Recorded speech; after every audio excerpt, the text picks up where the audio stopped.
Good evening from St. Christopher's. We're here with you for this varsity football matchup. St. Christopher's taking on Fork Union homecoming night. Beautiful day. Game will be played under the lights in the later part as the sun goes down. So, Coach Jones, what are you looking for in this game? Well, Hill, it's great to be with you tonight, and it is a beautiful night here at homecoming for a classic Prep League matchup between the Fork Union Blue Devils, who are coming in at 2-3, and your 4-1 St. Christopher Saints.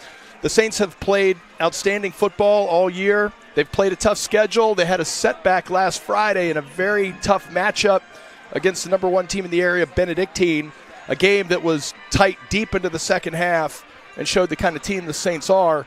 I'm excited to see how they come out tonight after that setback. I think they're going to be ready to play in front of their home fans and play a good game tonight. Yeah, for sure. I think this is one of the biggest tells when you're watching a team play throughout the season is how they respond to these setbacks and how they play after a loss. And that Benedictine game was tied going into the fourth quarter. I think they certainly showed in that game that they can compete with the best. Everything that the Saints want to accomplish is ahead of them. This is the first Prep League game of the season, so it's an opportunity for the Saints to go 1-0 in league play as they begin the first step on their journey to win the Prep League championship and then set themselves up for a deep run into the state tournament. Yep, so the Saints had their two top wide receivers back to receive the kickoff. They've got J.J. Tidwell, the junior, and Jerron Johnson, also a junior.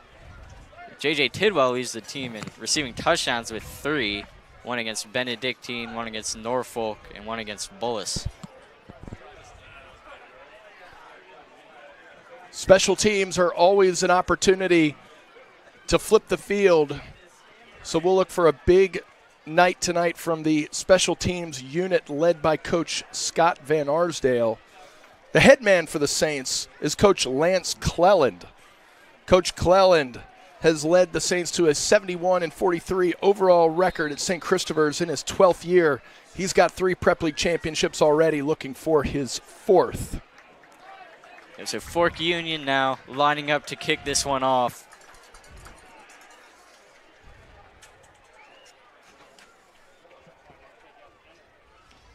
And the kick is bobbled, but the Saints managed to recover at about the 45-yard line. It was a short kick. I think they're trying to catch the Saints off guard with that one. And it's bobbled. Heads-up play to be ready for a hard line drive kick that was essentially an onside kick. MJ Crocker alert, getting down on the football. The Saints will start with great field position, 1st and 10 at the 45-yard line.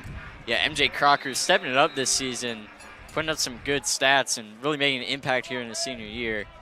As now the Saints line up Chase Roberts in pistol formation. It's Aiden White in the backfield behind him. It's good to have Aiden back in the lineup. He was limited last week against Benedictine. He's been the leading ball carrier. Saints take a shot early. And J.J. Tidwell into the end zone on the first play of the game. The Saints score a touchdown. J.J. Tidwell's 4th of the season. Chase Roberts is getting out there, immediately slinging it. And Tidwell he had a good 10 steps on his guy there. And just an easy touchdown there. Saints coming out swinging. Love the play call to start the game. Aiden White is back. Everybody's thinking run. Saints take a shot downfield. Beautiful throw and catch from Roberts and they're to Tidwell. They are playing quick here. They got the 2-point conversion off real quick. Chase Roberts stumbling his way into the end zone there. And the Saints are up 8-0 already. What a great way to make sure that you have this fantastic crowd in the game, getting off to a hot start, going for 2. That shows that the coaches saw something in film study that thought they could get an advantage early, good recognition and execution. Tidwell's keeping up with his hot start from last week. Against Benedictine, he was 16 of 35 for over 200 yards against the number one team in the city. It's great to see him get off to a nice start today. Yeah, for sure. And that Benedictine defense is, I believe, one of the best in the state. And Chase Roberts went out there, and he had his best game against them. And seems to be continuing that hot streak into this game, which you love to see. This is his second year starting as quarterback for the Saints, and I think he's stepped it up in a lot of ways this year. As Sterling is going to line up to kick it off for the Saints.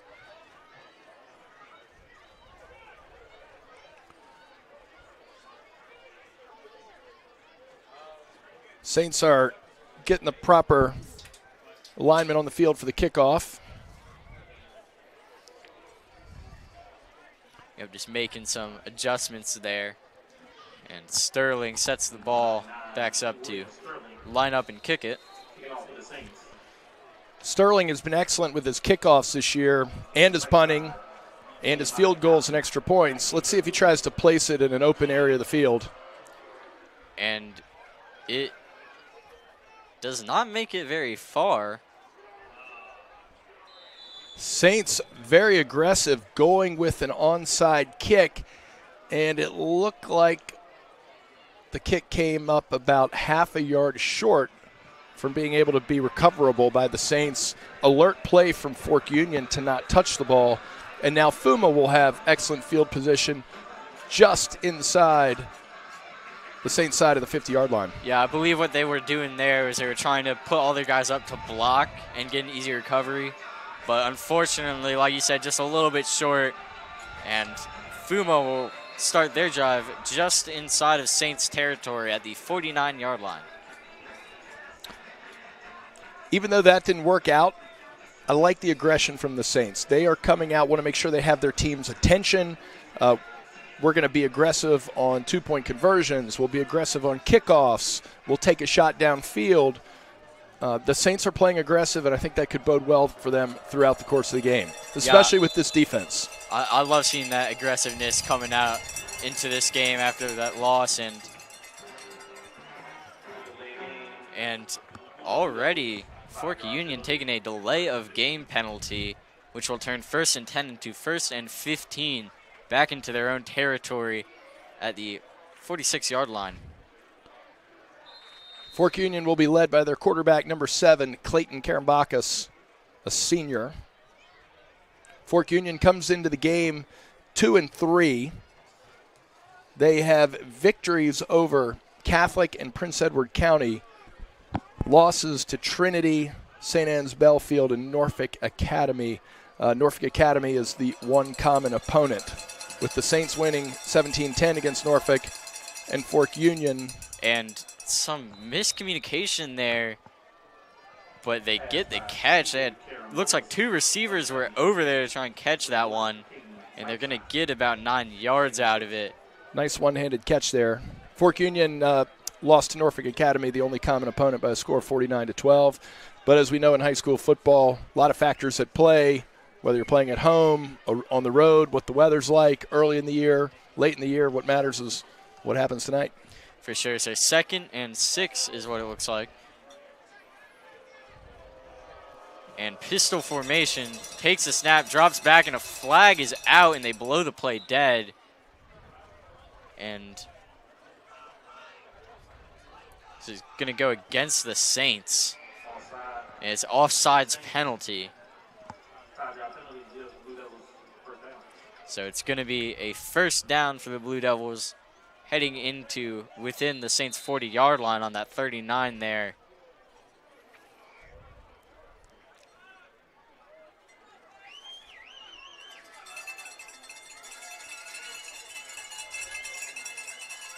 So Karen Bocas lined up in the shotgun formation. Takes the snap, drops back to pass again, airs it out. Looking deep and just a little too far for Bryant Ray. He had a step on his man, but unfortunately the pass is just a couple, maybe a yard too far for him to catch, and it's 2nd and 10. Nice coverage by number 1, Elijah Asari. Coming out of the game for the Saints, number 97, Jeremiah Stone, and number 60, Charlie Parker. The Saints have an excellent defensive line, so to be able to play lots of fresh players and keep that pressure on the quarterback will be a key to the game.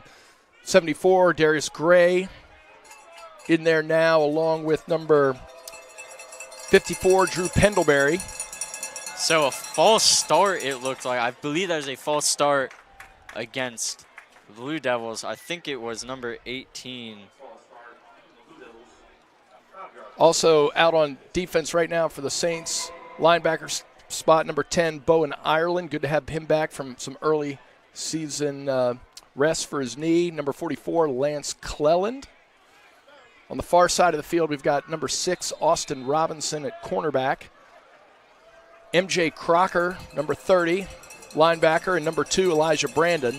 And then playing safety, number 9, Colin Johnson, who's had an excellent season so far, helping to lead the team with 3 interceptions, and he had a career-high 10 tackles last week against Benedictine. Yeah, and that's another offsides penalty against the Saints, and that's going to make 2nd and 10 from 2nd and 15.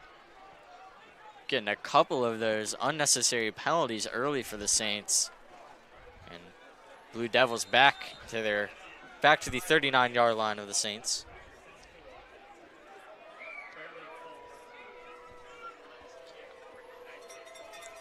So Karen Bocas in the pistol formation. He's got Allen in the backfield, pitches it to Allen, and the Saints defensive line is there, and they stuff him for a loss of about 4 yards. The Saints defensive line sneaking into that backfield, and it is 3rd and, I believe, 15. Darius Gray right there on the pitch. He leads the team with 34 tackles, 11 tackles for loss. There's another one, so that's 12, and 8 sacks on the year. Also making those statistics particularly impressive. Most opposing coaches probably know where number 74 is on the field and send the ball in the other direction. Absolutely. And he's still putting up monstrous numbers. And, I mean, having a two-way player that can do those kind of things on both sides of the ball, I mean, it is a gift for coaches, as this is going to be a pass rolling out to his left. Pressure coming, batted away. It is number 10, Bowen Ireland, the linebacker, right on that play. Great job by Ireland to drop into coverage. Then when he saw the quarterback rolling out, came up hard, got his hands in the air for the deflection. Yeah, 4th down coming up. So 4th and 15. And looks like they're leaving the offense back on the field.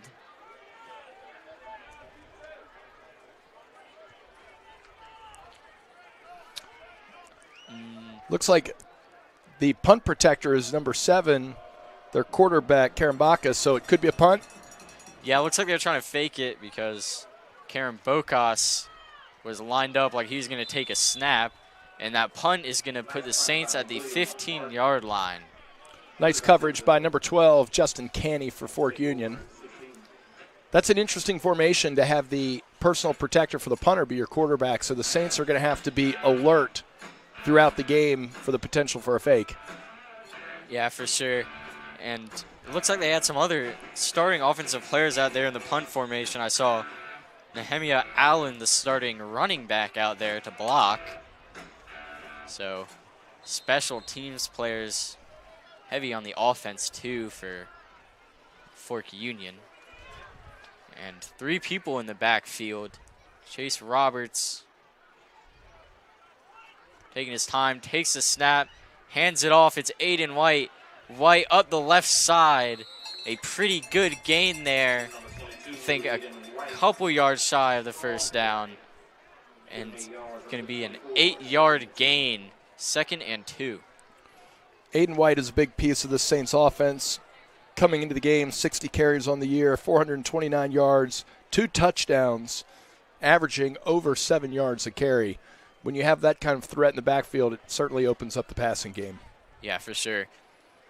Aiden White, a huge step up from last year, as he was mostly a backup, didn't get a ton of reps in, but as he said, over 7 yards a carry this year is a phenomenal step up. And here's a screen pass, and getting that 1st down is Nate Roberts making the pass to J.J. Tidwell. So it is a 1st and 10, creeping up the field here on their own 32-yard line. Drive started at the 15.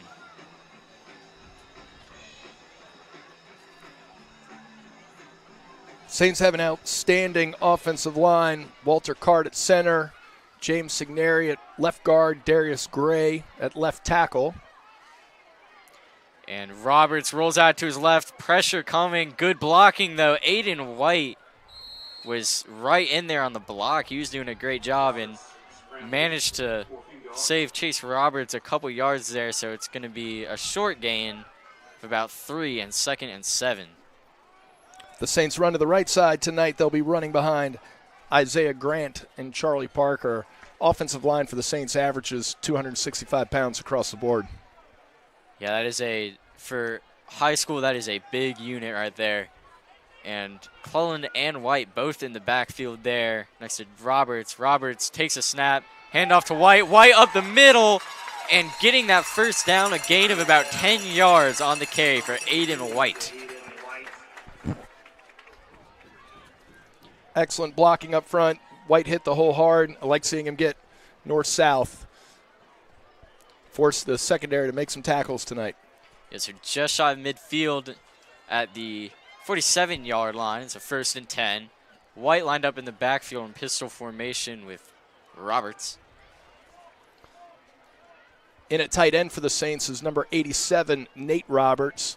Excellent receiver from the tight end spot as well, so look for him to get in on the action tonight, catching passes. And another handoff to Aiden White. That one, I believe that's a no gain, not going anywhere there.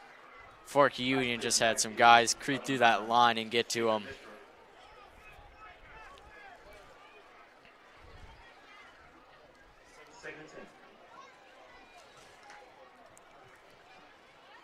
So it was the first play for the Saints that didn't get them some yardage. And Aiden White lined up in the pistol formation. Roberts takes a snap, screen pass over to Jerron Johnson. Johnson up the right side. Johnson breaking free. Got through a couple defenders, and the gain is about 15 yards, enough for the first down. Getting that pass off to Jerron Johnson. I love the game plan there. Just get it to the receiver. I mean, he's an excellent receiver. Just give him the ball and let him run. Nice to see Jerron get that catch and run early. He had a wonderful catch that was at a critical part of the game last week against Benedictine down the right sideline that unfortunately for the Saints was called back from a penalty. But he's got explosive playmaking ability. Early in the year, his catch and run at Huguenot really flipped the game for the Saints in that early test. So White again slipping through some tackles. Aiden White, I believe that's just enough for a first down, a gain of about 10 yards on the carry. And they will give that first down to him up to the 30-yard line of Fork Union.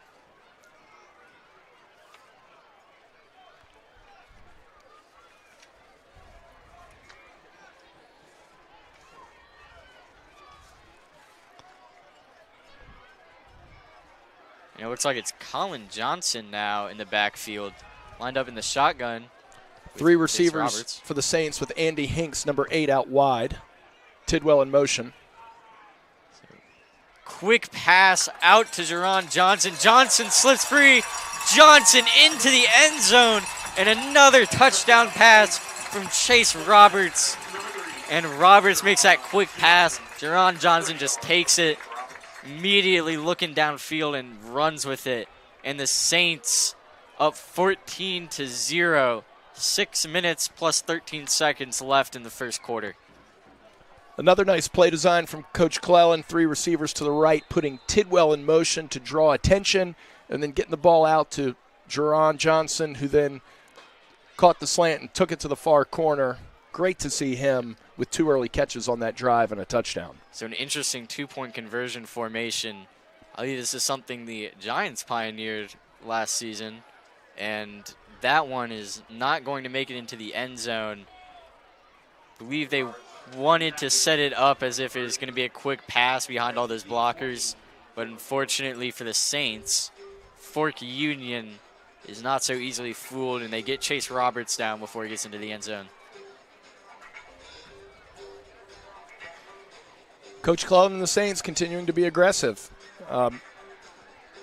They've come out with a mentality that they're going to play this game a certain way, and they're going to stick to it. And I think that the players are going to respond to that challenge. And there are going to be some plays that work our way. Others times, like that one, it maybe doesn't go our way, but I think it's going to keep the players' attention throughout, obviously against a good Fork Union team, but I like the commitment to the game plan no matter what. Yep, and they're still up 14-0 because they had the other conversion good. So same score as if they just made 2 extra points, and I totally agree with you there. I like how aggressive they're being, going out, getting their opportunities, and really establishing that mentality early in this game as William Sterling lining up to kick this one off. So Sterling kicks it off, a good kick, and it is caught by Allen. Allen up the left side through some tackles and finally taken down, I believe, a yard or 2 past the 40-yard line. So Fork Union had some good early blocks there to get Allen through a couple defenders.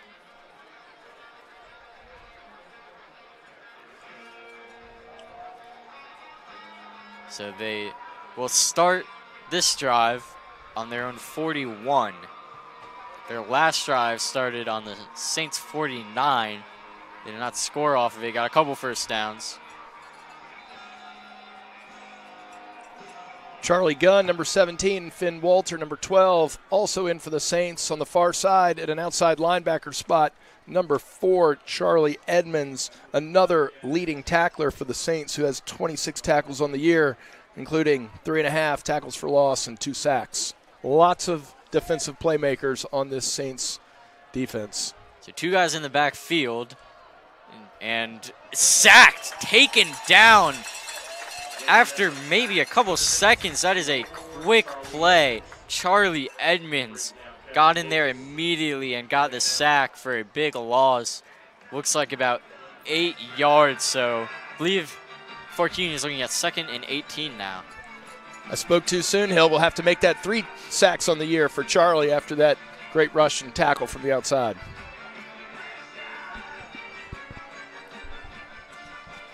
The Saints defense is led by defensive coordinator Greg Toon. Coach Toon had a focus week of practice this week and was excited today to come out and see how the boys competed. And it looks like he's got them ready to go today for sure. Yep, and another play blown dead. Okay, so it was a timeout, no flag. So I believe FUMA took that timeout. So Saints already have that 14-0 early lead. What do you see in this game that's got the Saints up 14 points this early? Right off the bat, I really like their mentality. They were aggressive. It's always good to score on the first play, but it was a well-blocked play, a great play call, chased through a great ball. JJ caught it, sending a message how they were going to play right off the bat, then going for 2, then going for the onside kick. That catches your team's attention. It's a little bit different than maybe what you normally do, and showed that the Saints were ready to play. It showed that the coaches trusted the players to come out and be aggressive. So I like the mentality that the Saints are playing with. The execution is great, and to have Tidwell and Jerron Johnson both with touchdowns already, throw in the running of Aiden White, the running of Chase Roberts. We still haven't seen Lance Clellan catching out of the backfield. We haven't seen Nate Roberts at tight end or Andy Hingst. A lot of weapons. So like the start so far. Yeah, I think this is probably the best the offense has looked all season here early in this game. Of course, plenty of football still to play. But now 2nd and 18 for Fork Union. Kieran Bocas has 2 backs in the backfield with them. And the handoff is not going very far, maybe 2 yards on the play. And it's going to be 3rd and 16 now. And I think we will probably see a long pass on this play. MJ Crocker, number 30, has worked extremely hard, physical, tough football player. And he stopped that run for what looked to be no gain. MJ's got 20 tackles on the year, 6 tackles for loss, and 2.5 sacks coming into the game. Yeah, Crocker really announced himself in that Huguenot game. I believe he led the team along with Darius Gray in tackles in that game. Had a couple sacks and TFLs too. Excellent athlete and a ferocious competitor. As looking to pass, Gray bringing the pressure, takes the pass, and it is enough for maybe 8 yards on the play, but not enough for the first down. No, they're going to call it incomplete. Saints bring the pressure on 3rd and long, which oftentimes forces the quarterback to give it up before receivers can get downfield. And now it'll be a punting situation. I was talking to Judd Carithers, who plays offensive line for this team, and we're talking about Darius, and I said to him, I wonder what Darius Gray's pressure rate is, and he responds 100. And there's a flag on that play. Blown dead. Number 11, Elijah Asari,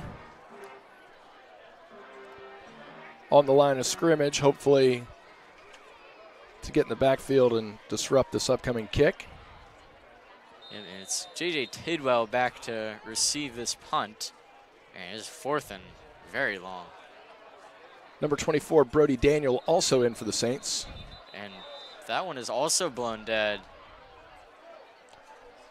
False start against Fork Union. Fork Union, I mean, when you're already in this situation with 4th and, looks like 4th and 21 maybe, I think you really can't be making these penalties. You've got yourself in a bad enough situation already. Great opportunity for a big return here from the Saints. Yeah, so it's 4th and 26. Tidwell back to receive. And they will punt it. It is not going too far. Up to about, looks like the 44-yard line of Fork Union. Saints will have excellent field position again. Coach Chad Chafee, who works with our quarterbacks and has done an excellent job with Chase Roberts over the last 2 years, really praised the command of the game that Chase has developed. The game has slowed down for him. He's making the right reads, getting the ball to playmakers in space, has good command of the offense. And the handoff to Clellan will go bound up for a first down, I believe. Maybe a yard short. I think they're going to call it 2nd and 1. So, sorry, 2nd and 2. So an 8-yard gain there for Lance Cleland. He's another really good football player that can do it all. He saw a great run right there. He can catch out of the backfield. He's extremely disruptive as a defensive lineman. He's a state champion wrestler, so he's got that relentless work ethic that champion wrestlers have. And there he is again, not going to get too far this time. Forward progress stopped after a no gain, so it's 3rd and 2 now. I believe this is the first 3rd down the Saints have faced in this game. The Saints have been aggressive all night, so even though it's about 3rd and 2, I think we're definitely in 4-down territory. So Pendlebury and Clellan both in backfield. He gives it to Clellan. Clellan getting farther this time. Enough for the first down plus about 3 or 4 yards. So it's a 1st and 10 now from Fork Union's, looks like about their 32-yard line. When Cleland goes to the running back spot, number 43, Eric Pendlebury, comes in as a fullback. Also in for the Saints, number 15, Hugh Mack. I love seeing fullbacks out there. It's old school.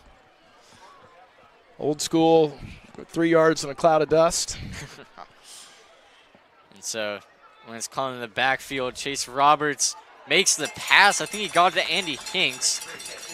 Andy Hinks reaching low, a great catch to get that first down. That's an outstanding catch by Hinks. He's probably the tallest receiver on the team at 6'5", but he went down and got that one. Great job. Yeah, he had 4 catches, 48 yards against Benedictine, and that catch will be for 9 yards, so it's 2nd and 1. Another short yardage situation for the Saints. Coach Clellan will take a timeout. Great opportunity here to get another score before the end of the first quarter with the Saints up 14-0 with 1:48 to go. I like using the timeout here, Hill. Often you get 3 per half. Might as well use them in the first half, especially if you're down in Fork Union territory approaching the red zone. Yep, so each team with 2 timeouts left. All right, Hill, while we got a little break in the action, I came with a trivia question for you. Oh, boy. You may not know this, but Coach Cleland was in a football movie. Really? I'm going to give you the choices. Was he in Remember the Titans? It's Virginia. Little Giants. Don't know much about that one. The Longest Yard, the Adam Sandler version. One of those 3. Which one do you think he was in? The Longest Yard would be an entertaining choice, but, you know, that's a tough question for me. But I think just because Remember the Titans was so close by, I don't know if it was filmed in the place it took place, but took place real close by. I'm going to say it's Remember the Titans. Chase Roberts slips on that one. Tough break there with Roberts slipping as he tried to get the first down. Coach Cullen was actually in the Longest Yard. He was one of the linemen soon after his college career at Northwestern ended.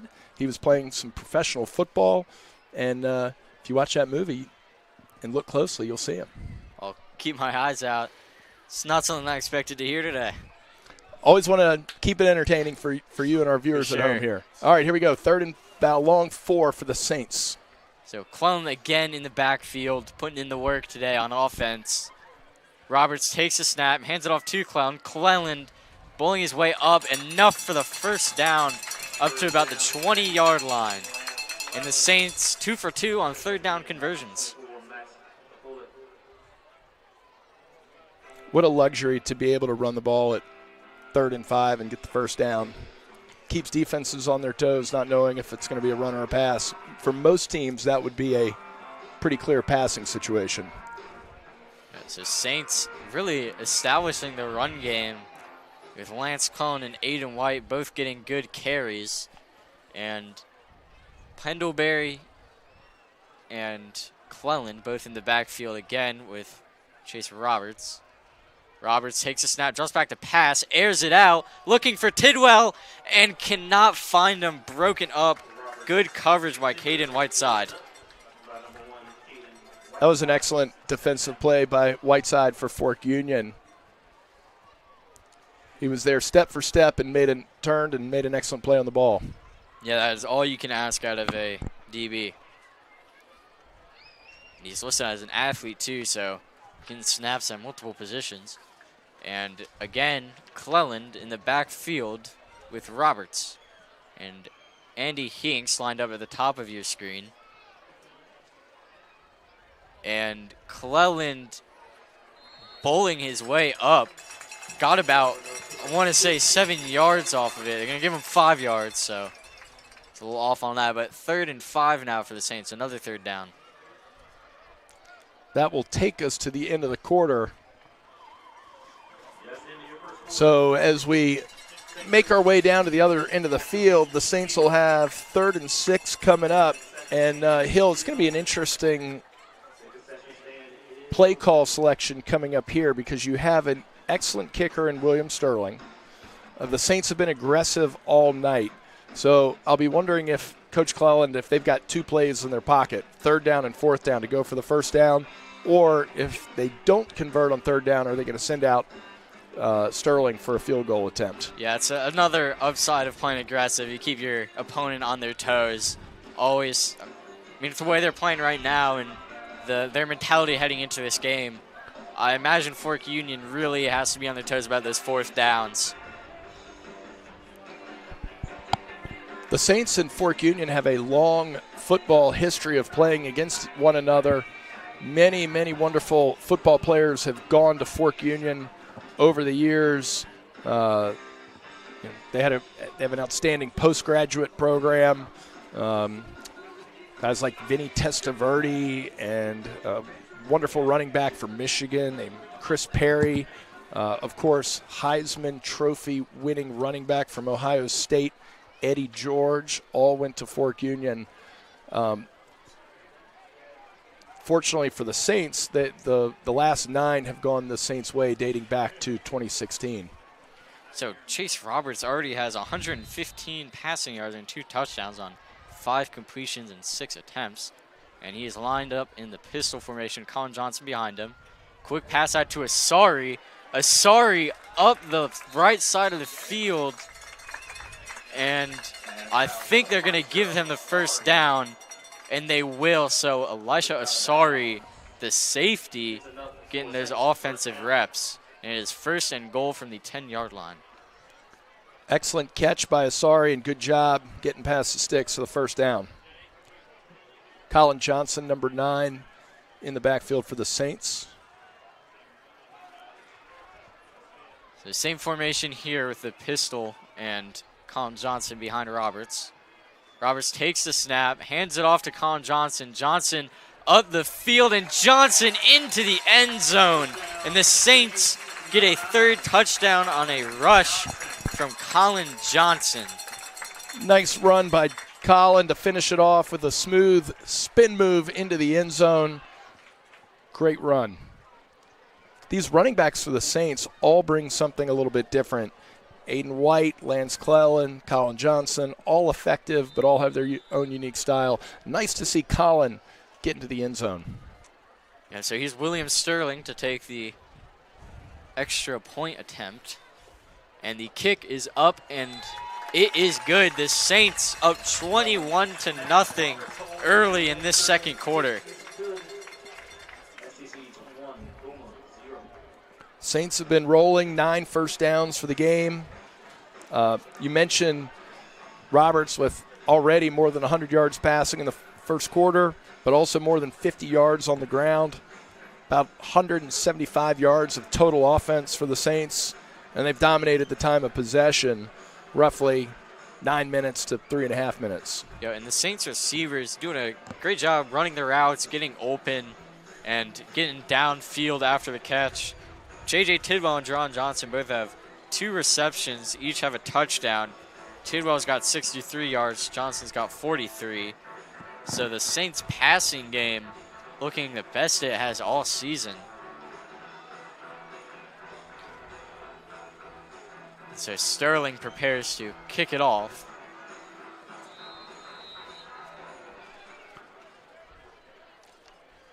William Sterling is one of my favorite stories of the Saints football program because ever since he was young, he wanted to be a kicker and a punter, and he is a tireless worker.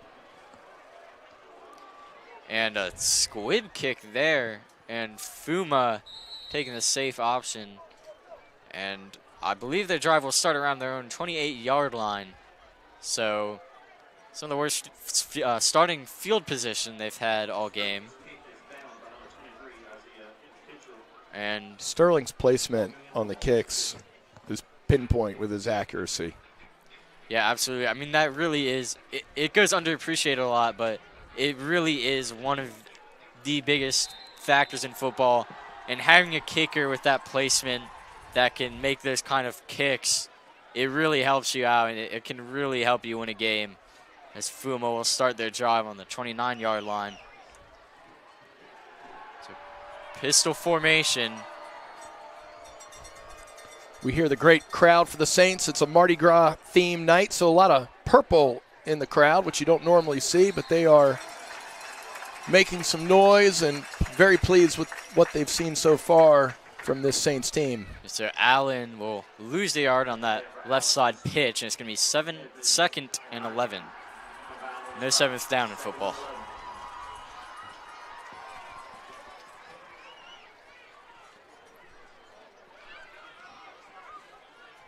(21-0) Saints with 10:40 to go in the second quarter. Couldn't ask for much more from the start.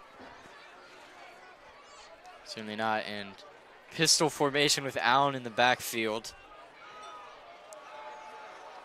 Karen Bogas takes a snap, drops back to pass, pressure coming, fires downfield. I think they blew that play dead. Fork Union called timeout for the snap. Yep, so they ran the play, but whatever happened, it wouldn't have counted as the timeout was called before.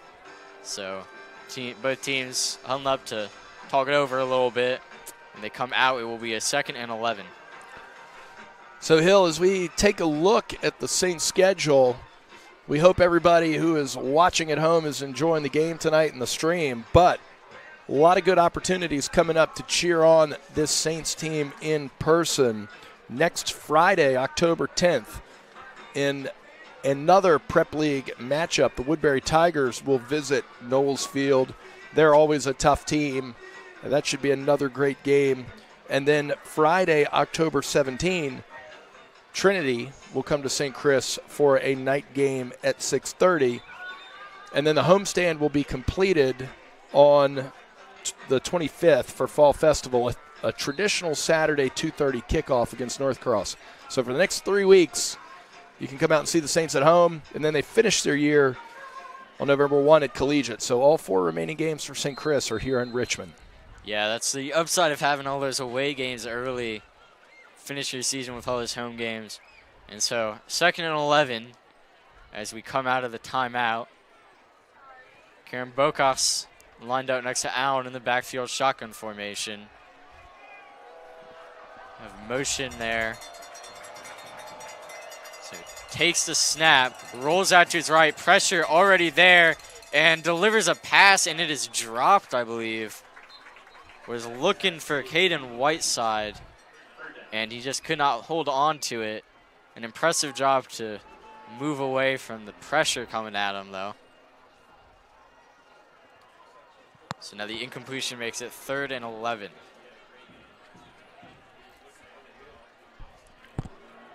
Third and 11 is not a good position to be in against the Saints defense with their ability to rush the passer with the front 4 that they have.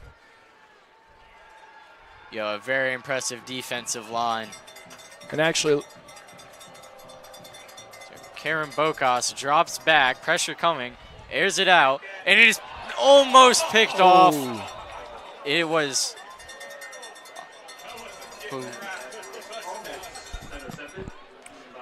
tough break for number 6, Austin Robinson. Made a great break on the ball. I think if he had come up with it, he was probably going all the way. But sometimes those are the toughest catches to make because it's not often, the ball will appear in front of you like that, and that can be a lot harder than it looks. Austin has been an excellent defensive back for the Saints. Wonderful, wonderful guy, great player. I have a feeling that before the season is out, we'll be seeing him with a pick 6 in the end zone. For sure. So 4th and 11. Going to punt it away unless it's a fake, which got to look out for that with the quarterback, with the leading blocker. Also couldn't see if at the last minute if somebody tipped it. And it is a fake, and it is caught. And is Allen making his way down the sideline? Can they catch him? They cannot. And Allen scores on the fake punt. And an impressive touchdown to put Fork Union on the board. I mean, once Allen caught it, it was a foot race, and he looked like fastest guy on the field. So Fork Union makes it onto the board. We have a 6-21 game here. Credit to Fork Union. That's the versatility that you have when you put Karen Bacchus at the personal protector spot. Direct snap and a quick slant.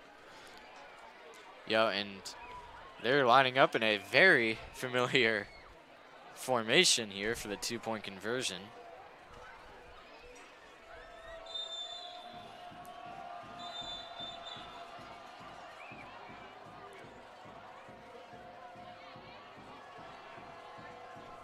So a lot of crowd noise here at Knowles Field. Got the old bass drum going.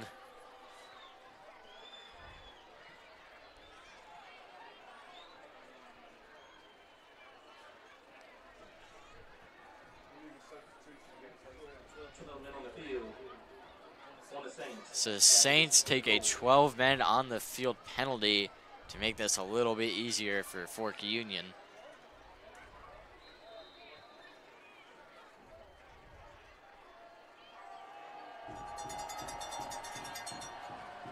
And rolling out to his right, looking for a pass, and it is caught.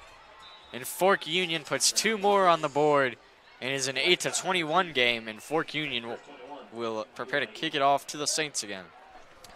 Tough stretch there for the Saints. Opportunity to get the ball back, go down and really take a commanding lead, but credit Fork Union for the execution, both on the touchdown and the 2-point conversion. And this is one of the challenges that the Saints face right now, is that they came out ready to play, which was clearly apparent, very aggressive, jumped on Fork Union early, but they have to keep playing. It's a long football game, and you can't assume that just because you got an early lead that it's going to be easy the rest of the way. They need to continue to execute, play the sound football that they've played throughout the year, and not let Fork Union back into it, and also know that Fork Union's got a lot of pride, and they're not going to quit, and they're going to keep playing hard. Yeah, an early lead is a great thing to have, but it's just that, early.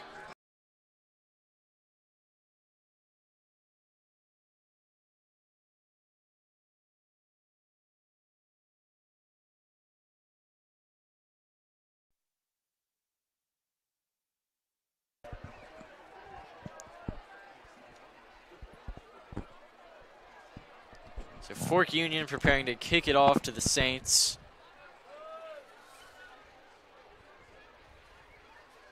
And the kick rolls out of bounds, I want to say the 30-yard line of the Saints. Saints will have good field position.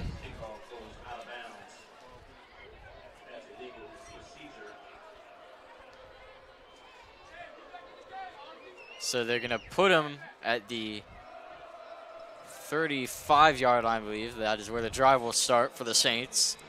10 minutes left in the half.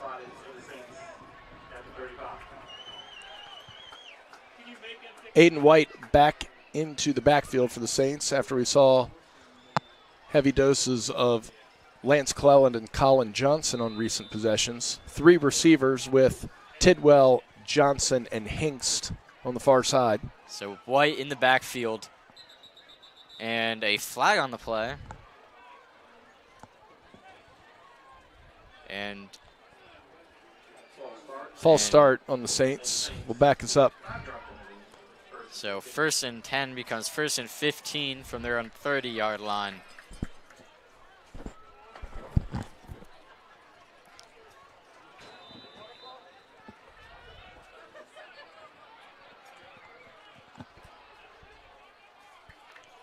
So same formation, pistol formation here. Quick pass out to Johnson, and slipping through a couple tackles, getting some extra yards. And I believe it's 5 or 6 yards on the play. Back to the original line of scrimmage. It is going to be getting 7 yards, so it's 2nd, or 8 yards, so 2nd and 7. Nice job picking up some yardage there, so we're playing ahead of the chains here with 2nd and 7 coming up. Saints are back in the situation where they can either run it or throw it and have a reasonable chance of picking up a first down. So the handoff to Aiden White. White up the middle. White, I believe forward progress was stopped about a yard or 2 after that first down marker. And they gets the first down, puts them at about the 47-yard line. Creeping up to midfield here.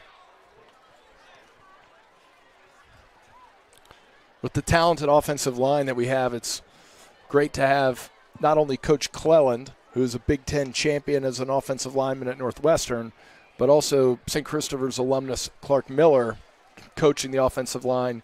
He played line at St. Christopher's and then played at Franklin and Marshall. So the lights are on here at Knowles Field.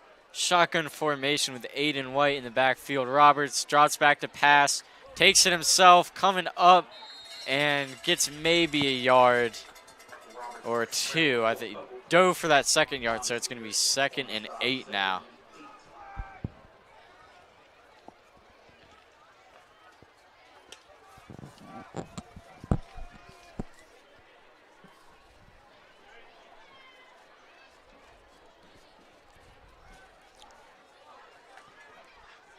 So coming out of the huddle and pistol formation. Aiden White still the back. Jerron Johnson lined up at the bottom of your screen. So takes the snap, hands it off. Aiden White out to the left side. Aiden White up the middle and up to the 40-yard line into Fork Union territory. First down.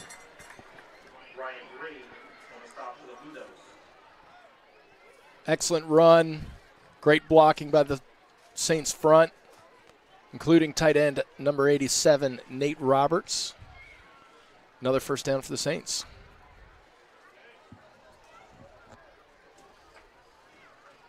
So a similar formation here. Hinks, Johnson, and Tidwell all lined up at the right side. And Chase rolls out that direction, and the pass is tipped and almost caught. Jerron Johnson caught it off the tip, but landed out of bounds. And it'll be an incompletion, 2nd and 10.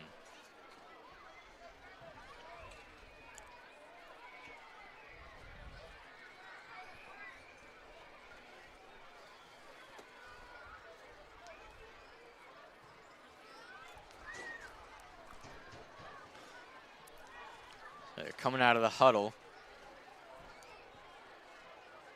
And now, all three of those receivers, Hinks, Tidwell, and Johnson, all on the left side, with Aiden White in the backfield in the pistol formation. Roberts takes a snap, quick pass out, Jerron Johnson. Johnson gets about 7 yards, I believe, on the screen pass. And he'll bring up 3rd and a couple. So 3rd and 3 now for the Saints. I imagine we'll probably see another run play here. Just get those 3 yards and get that first down. I think we're back to 4-down territory. Those quick passes are essentially run plays. And what's great about them is eventually it draws the defense up, and then the Saints can take a shot down the field. Yeah, Jerron Johnson, as soon as he caught that, he transformed into a running back, and it's a great talent to have. And Fork Union will take a timeout here. 21-8. 7:39 to go here in the second quarter after a touchdown on a fake punt from Fork Union when the Saints were in command of the game. It's nice to see them put a drive together here. Be nice to put this one back into the end zone before halftime. Yeah, it can be real easy when your opponent gets a play like that, especially on a 4th and 11. It can be real easy to kind of let things slip through your fingers a little bit and let your opponent put together the momentum. But the Saints putting together a great drive here to respond, which you love to see. The Saints scored on their opening play of the game on the long 55-yard pass to Tidwell, and that means Fork Union's going to get the ball to start the second half. So the Saints definitely want to finish off this drive with a touchdown. What they don't want to do is let Fork Union get it back, score, and then get the ball coming out of halftime. So big sequence right here to control the momentum of the game as we near halftime. Speaking of halftime, Hill, we're going to have a guest. I'm throwing surprises at you tonight, whether it's trivia questions or a halftime guest. Eustace Waller, who was the German exchange student here at St. Christopher's during the 21-22 school year, is going to join us at halftime to give us an update on how he's been. He loves St. Chris. Can't wait to hear what he thinks about the night games. Yep, so Saints are in the pistol formation. White's still in that backfield. And Roberts drops back to pass, airs it out on 3rd and 3. Johnson is open, but it's a little too far for Jerron Johnson. That will bring up a 4th and 3 after a very aggressive passing play. With that play call, Saints definitely knew that they were going to go for it on 4th down. Had a look deep. Sometimes can catch a defense thinking it's going to be a run, just missed. But as we've seen so far in these 4th and 3 to 4 yard situations, the Saints can run or pass. So it'll be interesting what Coach Clellan dials up here. So 4th and 3. Tidwell lined up at the bottom of your screen. And Aiden White gets it. Aiden White up the middle, enough for the first down, plus about 4 or 5 yards. And the Saints convert their first 4th down. Great push from the offensive line. Aiden White hit the hole hard, and first down Saints. Yep, so that out of the huddle, they'll be on the 27-yard line of Fork Union with a 1st and 10. And Colin Johnson now in the backfield. Roberts takes the snap, hands it off to Johnson. Johnson up the left side, getting, I want to say 6 yards on that one. Another good push on the left side with Cleland and Roberts and Signeri and Darius Gray clearing the pathway for Colin Johnson. Yeah, so it'll be 4-yard gain, 2nd and 6 now.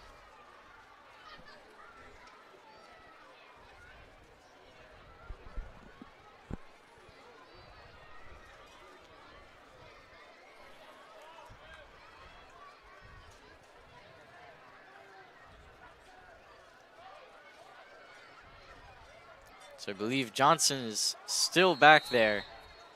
And little confusion with the formation. Coach Cleland takes a timeout. Good decision. Get everybody organized. Let's not get a penalty here with 2nd and 6. Can't take your timeouts with you to the second half, so might as well use it. yeah. So the Saints deep into Fork Union territory with a 2nd and 6. So while we've got a little break in the action here, Hill, very exciting win transition to college football here for UVA. Oh, yeah. Against Florida State.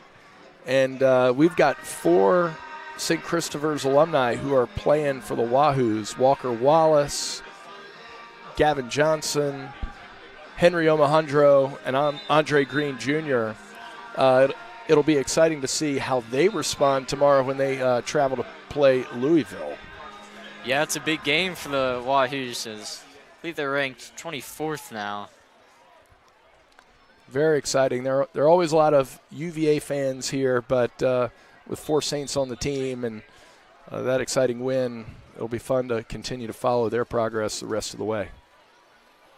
So Johnson in the backfield and looking for a pass, rolling out, taking it himself, going to lose some yards, but there's a flag out on the play at around the line of scrimmage. Probably going to be a hold.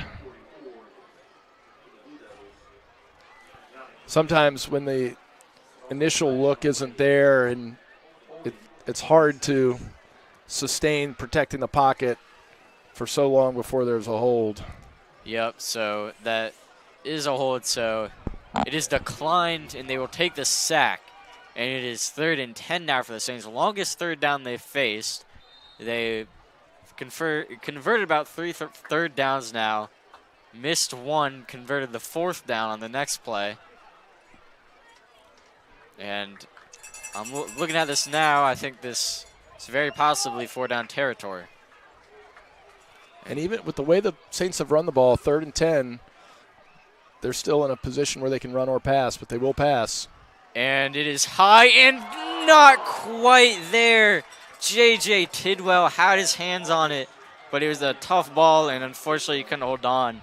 And that brings up a 4th and 10 for the Saints. Their second 4th down of the game, twice the distance of the last one. Excellent throw by Roberts. It would have been an excellent catch as well in traffic between 2 Fork Union defenders. And it looks like the Saints will bring out the field goal unit. Yep, so William Sterling has been pretty good this year. Missed 1, but it was on a block against Norfolk Academy. So he's been pinpoint accurate. This one is from the 34-yard line. 44-yard kick. And it is up and not quite there, a little low. Just short. So the Saints will turn it over on that, looks like 27-yard line. And there's 5 minutes and 42 seconds left in this half. And Fork Union, I imagine, will attempt a long, sustained drive, try and score before halftime and not give the Saints any time to respond, make a quick response. That's William Sterling's only his second miss on the year, but the only other miss he had was a block at Norfolk Academy, which doesn't fall on the kicker. But I think it was good for him to get that experience because I think he's going to win a game for the Saints with his outstanding field goal kicking ability at some point this year. So it's good to have him get out there and get that experience kicking long field goals. So 1st and 10 from the 20-yard line. The pass goes for not very much at all. I believe that's 1 yard, makes it 2nd and 10. Sorry, 2nd and 9.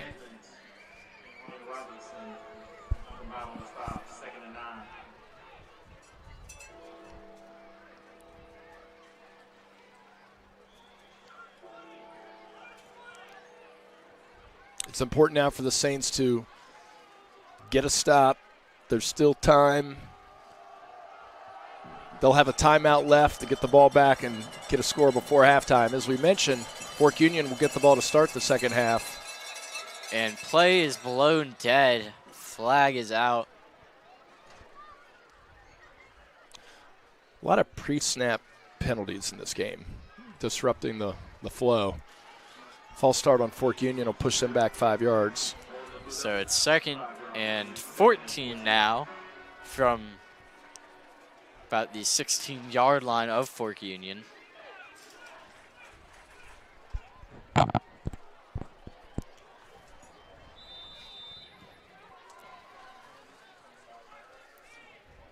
And both teams getting lined up and organized.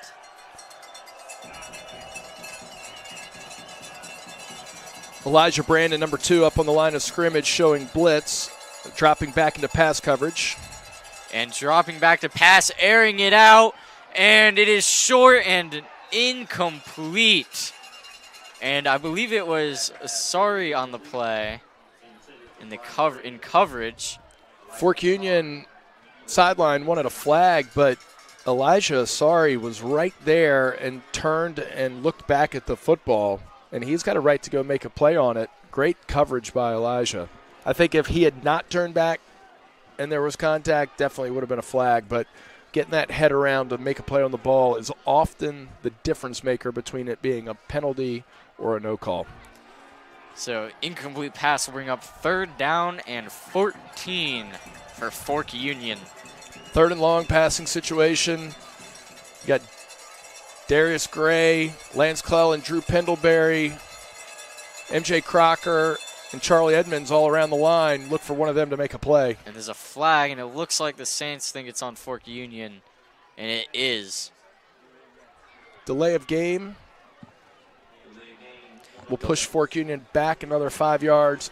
3rd and very long. Not a good position to be in against the Saints defense. Yeah, 3rd and 19, and I think the Saints are really confident in their ability to stop a play on 3rd and 19.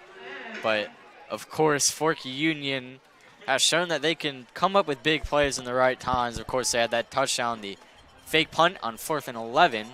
So you'll have to see what they do here. Rolling out to the right, pressure coming in his own end zone, passes it, and does not get it to anybody, a throwaway. And that will bring up 4th and very long. Great job by the Saints defense to force the 3 and out. Now it's time for the punt return unit to set the Saints up for excellent field position heading into the final 4 minutes of the first half. So assuming Fork Union punts it and assuming the Saints recover that punt, it will be about 4 minutes plus a couple seconds left in the half for the Saints to get into the end zone. The Saints are playing their traditional defense with no return man, probably in response to giving up the touchdown on the fake punt. And then also Fork Union hasn't kicked it too deep on punts. Yep, and this one will be fielded to rolling forward, and flags are out. The punt was fielded to about the 37-yard line. Multiple flags on the field, though. I was focused on where the ball was. I'm not sure exactly what the penalty was. Looked like Elijah Brandon, number 2, and a Fork Union player got tangled up. We'll see what the call is.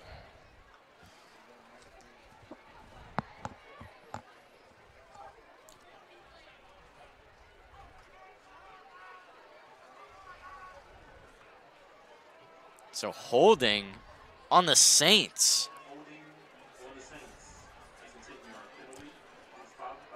10-yard penalty won't impact possession, so it'll still be St. Christopher's ball, but instead of being at about the 40, we'll be at close to the 50-yard line, maybe just inside. So it looks like the 48-yard line. Yeah, so 48 yards to go to the end zone. 4 minutes plus 4 seconds on the clock as the Saints offense takes the field up 21-8. And I was really expecting a penalty with E.B. Brandon getting in that tussle, but they called holding. So 2 players in the backfield, Aiden White and looks like Lance Cleland. Roberts takes a snap, hands it off to White. Aiden White up the middle of the field. Aiden White breaking tackles. Aiden White still on his feet, and Aiden White with a huge run. About 25 yards breaking tackles and slipping through defense is Aiden White with a massive run on first down. Great way to start the drive. Saints are in business just inside the 30 with 3:40 to go until halftime. So just within the 30 at about the 27-yard line of Fork Union. 3.5 minutes left to go. So it takes a snap, passes it, quick screen to Jerron Johnson, who's not going very far. Lost about 3 yards on the play. Another nice play from number 1 on Fork Union, Caden Whiteside. He's been excellent tonight. So 2nd and 13 now. Clock is running. Saints have 1 timeout left.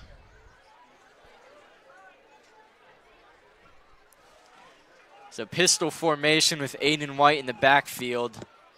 Chase takes a snap, hands it off. Aiden White up that right side. Gets about, I want to say, 4 yards, and a flag is out.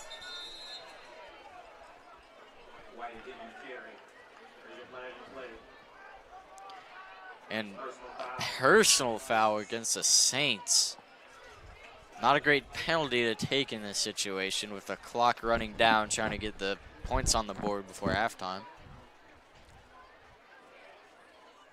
Coach Clown will probably talk about the unforced penalties with his team at halftime.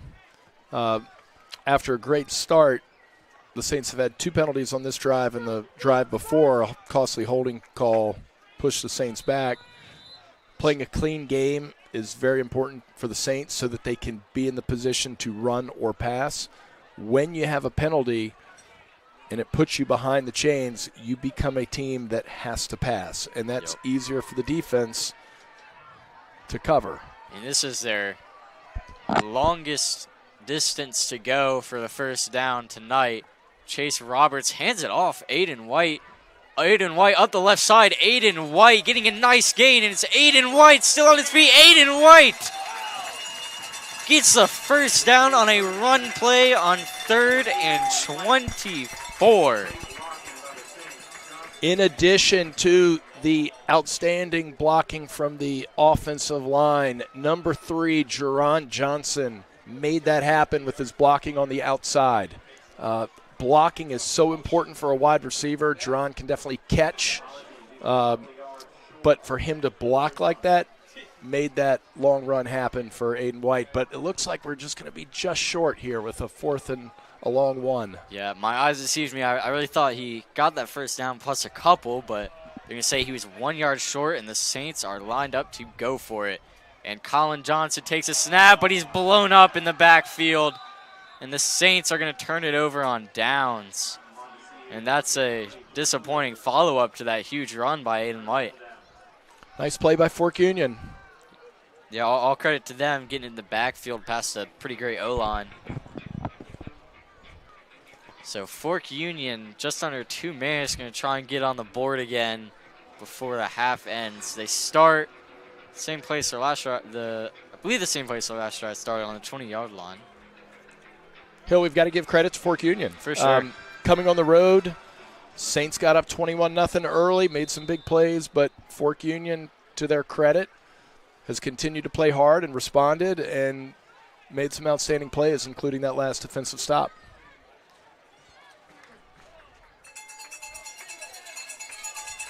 So Saints defense trying to stop them from getting on the board. He takes the snap, drops back to pass, pressure coming through the offensive line, takes it himself, and nice running play. Enough for the first down plus a couple. Saints got washed down to the inside, and Karen Bocas took advantage with a nice run to the outside and picked up a first down.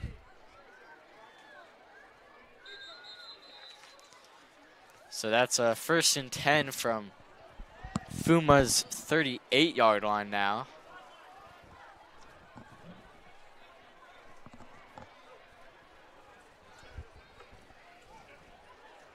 $1:50 to go before halftime. Saints defense needs to get another stop. Yeah, it's a good opportunity to make this a one-score game before half for Fork Union. Saints defense would love to stop that from happening.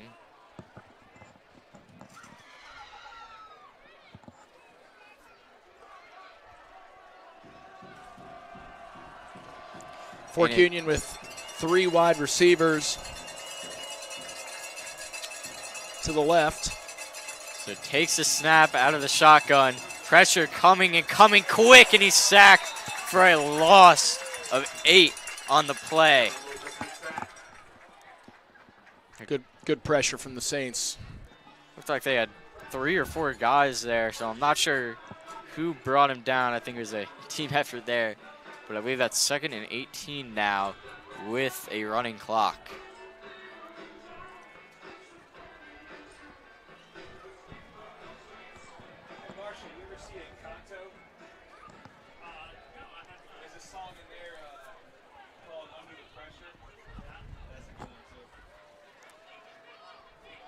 So pistol formation this time, a minute left to go, and swallowed up and taken down for a big loss. I think they're going to say forward momentum probably stopped a little further up than where he got taken down. But again, the Saints pass rush coming up big. Some hesitation to get that pitch out with all that pressure, and it cost them. Looked like a little confusion with the Saints having 1 timeout left, 20 seconds on the play clock, 37 to go in the game. Look for the Saints to call a timeout after this last play. So this looks like 3rd and 25 with about 25 seconds left to go. Fork Union probably won't get it off. 3 seconds left. Oh, they just do. And this play is... Look for the Saints to call timeout. There it is from Coach Clellan, 13 seconds left. And maybe we can get a block punt or a big return. Yep, so it's going to be 4th and long with 13.3 seconds left to go in this half. And the Saints apparently looking for a big play here.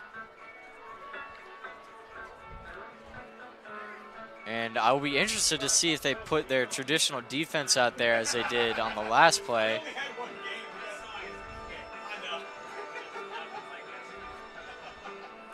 They'll also take a look here at the Saints personnel. Are they going to go for the block, or are they going to try to set up a return?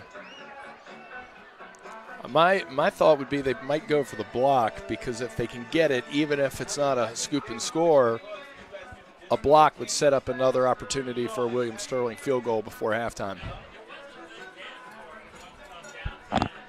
Yeah, the one thing you really don't want to happen is for them to fake it and score again. But I think at this situation, faking it would be a very ambitious move by Fork Union.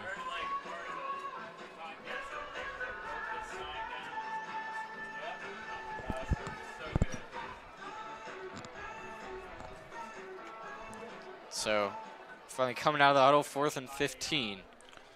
Saints do not have a deep man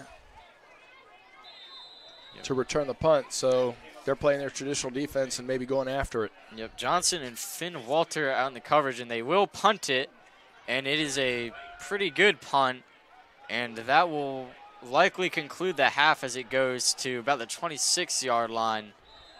And there's going to be about a second left to play in the half. No, they're going to end it there. So the Saints head out into the locker room out of halftime, up 21-8. Really a great showing here from the Saints so far, especially offensively. Yeah, credit the Saints from the start, coming ready to play. 21 points right off the bat. I think Coach Clone's not going to be happy with the drive-killing penalties toward the end of the second quarter that prevented us from going up, 28 or 35.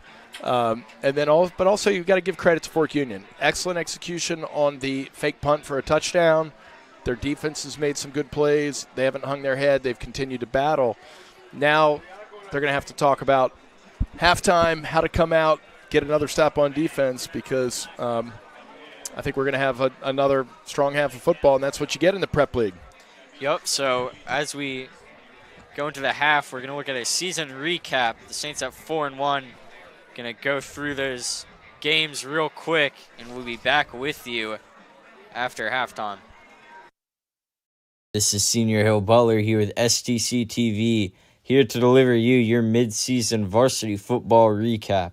Week 1, Saints stun the then third-ranked Huguenot. Here's a play of the game. E.B. Brandon, 95-yard pick six. Takes it at the 5-yard line and houses it to put the Saints up 6-0 in that first quarter. Next week, Saints win 30-17 against Episcopal. And here's Nate Roberts from Chase Roberts' touchdown pass. And they go up 30-0 here. Next week, Saints finally have that home game, take on Bullis. And they won that game 17-0. Here's Chase Roberts' pass to J.J. Tidwell. And he is in the end zone, put those first points on that board in the second quarter. And here's that game against Norfolk Academy, their fourth win to go to 4-0. 17-10. This play speaks for itself. 45-yard pass to J.J. Tidwell from Chase Roberts. And finally, Saints take that first loss against the River Road rival, Benedictine, 35-21. But here's an impressive play. Chase Roberts rolls out, delivers a pass to J.J. Tidwell, who leads the team in receiving touchdowns this season, into the end zone untouched. And the Saints sitting at 4-1.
All right, as promised, we are back with our halftime interview with Eustace Waller. Eustace was our exchange student from Germany during the 21-22 school year.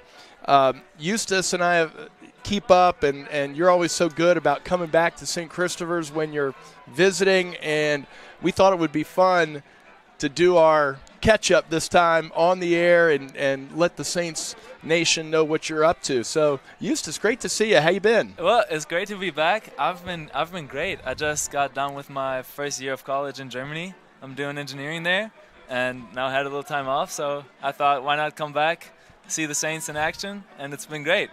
Well, what do you think? Because when you were here, the lights were under construction, not yet a reality. What do you think for the first time? This is so exciting. I love it. Like the whole night atmosphere, it's a whole different thing, and it's really great to see. It's a great game. I love to be here. Now, you're in your first year of college studying engineering. When you're here at St. Chris, you talked about maybe wanting to work for SpaceX one day. Are you still interested in aeronautics? Yes, that's still the plan. So in Germany, our engineering school is kind of more general in the beginning, and then after 2 years, I'm going to specialize in one field, and it's going to be aerospace engineering. So that's the plan. And then long term, I would love to come to the U.S. and work for possibly SpaceX. Yes. All right, great. You can help get us to Mars one day. I would love that.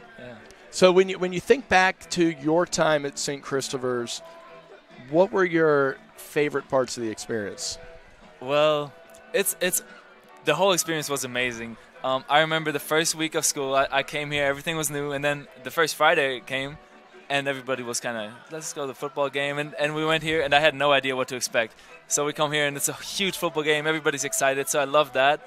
And then also, in the winter season, I got to play basketball with you. So that was, I'd played basketball in Germany, but it was club basketball, like not a lot of people come to watch the games, and here, the first game, the whole gym is packed, and it was awesome to play with so many people watching, and it was just amazing. Yeah. Are you still playing? Yes, I'm still playing. Not at like as high of a level anymore. It's more recreational, but I'm still playing. It's just for fun. Yeah. How did you balance your studies and your athletic pursuits all the way along? So in school, I still had a lot of time after school to do that, and I was traveling a lot for basketball, so it was really time consuming. But school was rather easy, so I got to do that, and I managed it, and it all went well. But then for college, I knew that it was going to take a lot more work, like for the schoolwork, the coursework. So I decided not to, pursue as high of a level of basketball anymore. So and college has been really exhausting. It's been a lot of work. So I like playing basketball on the side still, but I just can't do it like every day and travel around the whole country every weekend. It would be too much. Yeah. So when you came to St. Chris, you were a key part of a really good team, a very experienced team, and it was a group of guys that had played together. And you made some. I remember you had a big shot in the Prep League championship game at Stab, made a big time three, but throughout it all, you were always so positive, whether you were playing or not playing as much as you wanted. Like, how did you just have that great attitude and become such a team guy? Well, I would say I've always been just a positive guy, but especially here in the U.S., I was just super thankful to get to have this experience, because like a lot of work led up to it, and I got chosen into this program which allowed me to do all this. So just going into the whole thing, I was just trying to take in every experience, but be thankful for it all. And then I had that same mentality on the court, I think. And well, the team was, as you said, super experienced, and there were guys that were really good. I was always fascinated by how they were football players really, and then on the basketball court they were still amazing. I just respected their skills, so I'd love to be part of that team, and it was just fun. Thinking of some of those guys, Trent Hendrick is having a great season for JMU, for example, and Andre Green's playing at UVA, and so that was a good group, and you were a very important part of it. So another question for you. Before coming to St. Chris, you actually had an interesting Richmond connection, and even though you're in Germany now, you still have a St. Christopher's connection. Could you share what that is. Right. So my mom, about 40 years ago, actually, she was in Richmond for an exchange program back in the day. And the host family she was in, they were super nice people, and so we kept in touch with them. They kept visiting us in Germany. We kept visiting them in Richmond. So as I grew up, I kind of had that connection to Richmond, and I just always loved to come here. That's also been a big reason of why I applied to be an exchange student in the U.S. And then now the grandson of the host family of my mom, he's actually a St. Chris student now, and it's been super fun to talk to him about his experience here, and he's really enjoying it. So yeah, I'm super happy about that relationship. And you seem like a big brother to him in some ways. I know you guys are really close. Yeah, in a way, and it's been awesome to just spend some time with him, and well, we saw him in Paris actually at the start of this year. So it's been just fun to catch up with him everywhere, like around the world. So when you're back here, are there any favorite food joints that you like to visit? I mean, what's your favorite American food? Yeah, America knows a lot about food. So to be honest, Chick-fil-A is one of the. They just know how to make chicken. I love chicken. It's still minis. popular. Still popular. Yeah, that was like the first thing I did when I came here. First morning chicken minis, and then also Chipotle. Wow, it's just so good. And we don't have those places in Germany, so I just miss them. But whenever I come back, I enjoy having that. How about when you are thinking back to your time at St. Chris? Any favorite classes, teachers, moments in school that you remember, or stories? Well, the thing I really remember about St. Chris that was special to me was the wide selection of courses. Like, for example, I had one class that was Intro to Graphic Design, and with Miss Leivik it was.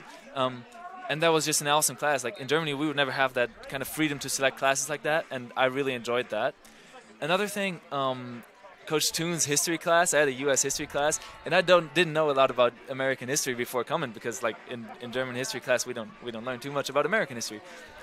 And so I really enjoyed that class, just getting to learn all the details, because I didn't know what was going to happen next. Like, and that class was just really fun. He was a great teacher. Yeah, he is a great teacher, and that's neat because we've got a lot of teacher coaches as Right. well. So you can see him coaching the linebackers on the football team, but also he's going to make sure you know your U.S. history right, too. Exactly. So, well, before you head back to Germany, any fun plans here in the States? Yes, what are you going to do? We're actually going to be visiting some friends of mine at Auburn University, and they have the big game against Georgia coming up. So, so we have tickets to that game, and I'm really excited to see a big college football game. I've never been to one of those, but I've heard great things, and that's coming up next. Oh, that's exciting! Yeah, the SEC.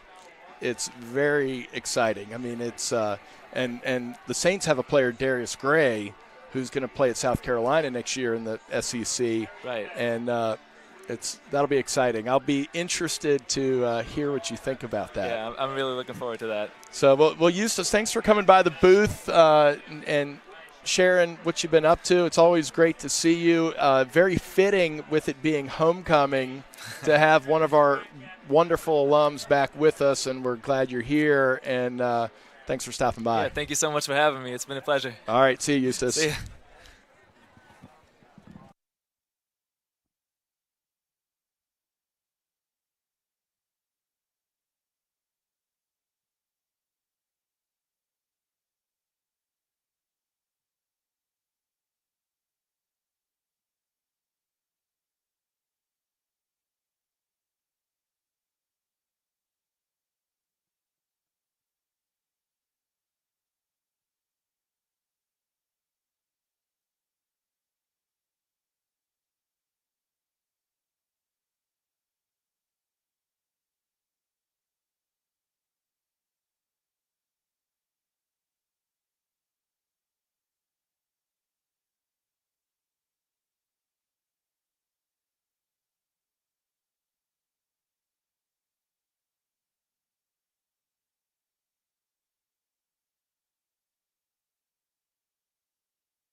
controlled by Gray.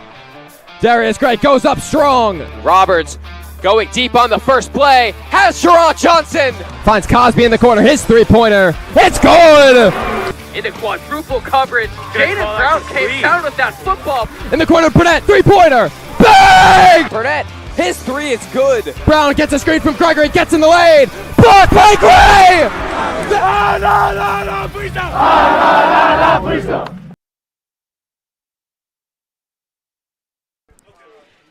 So the Saints about to take the field again out of the half.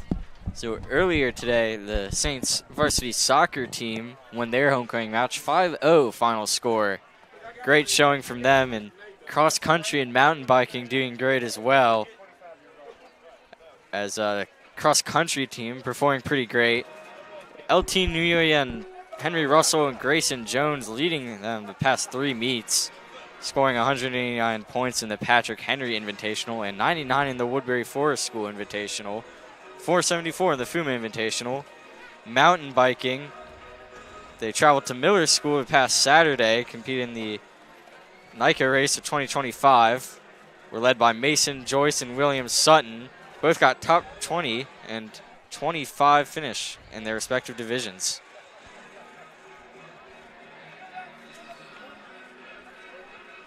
Lots of good starts for the Saints in a wide range of activities and sports this year. Been a really positive first month of the school year. Yeah, for sure. I mean, football and soccer especially. Soccer made their way up to #1 in the state in football off to their best start since I believe the 2022 season with this 4-1. And both teams look the best they have in recent years. Saints will kick off to start the second half. So William Sterling gonna kick it off to FUMA. And Saints scored 21 points real early, stalled a little bit in the later part of the first half, but they have a 21-8 lead, and there is still a lot of football to be played here at Knowles Field. So William Sterling kicks it away, low on the ground, squib kick, and bobbled a little bit, and fallen on at about, I want to say, the 26-yard line, where FUMA will start their first offensive drive coming out of the half. Benefit of that squib kick, you get all kinds of crazy hops, and so the return team is often looking to just cover up and get down on the ball, taking away a return opportunity, and so the Saints will have FUMA pinned inside the 30-yard line.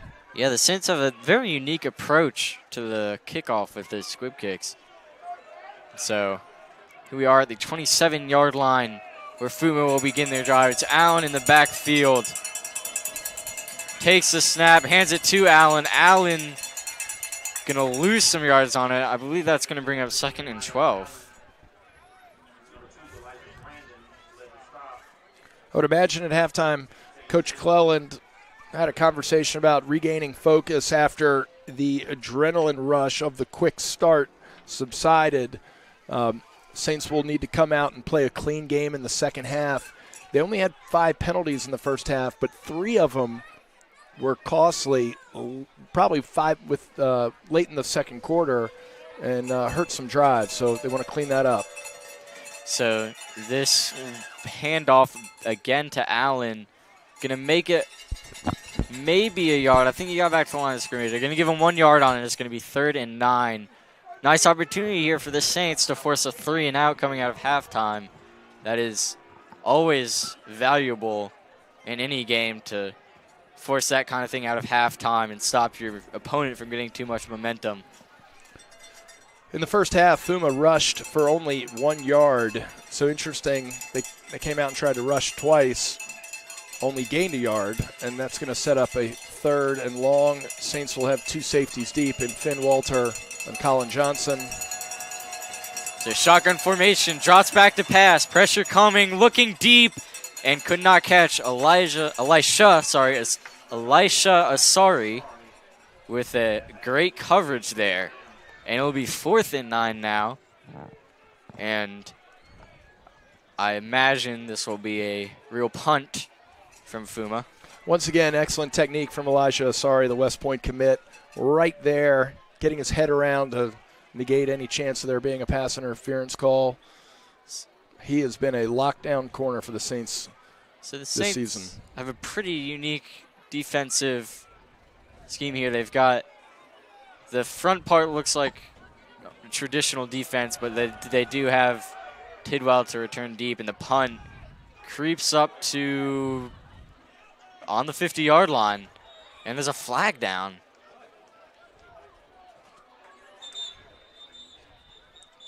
Not sure what that call was. Not exactly sure either. Charlie Edmonds got wide eyes and I think thought about picking it up and running for a little while and then thought better of it.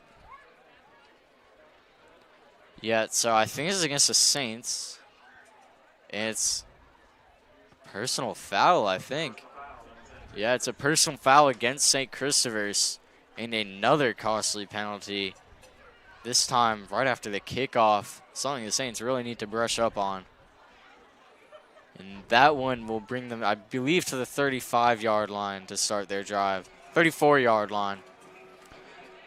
Those are tough because they're unforced errors. Football is such a physical game, and sometimes, I didn't see the play, but sometimes the second guy can be the one that gets flagged. Yep. So you have to know when to use restraint to avoid that kind of penalty. So Aiden White lining up, going to the right, and Aiden White, enough for first down, but another flag on the field.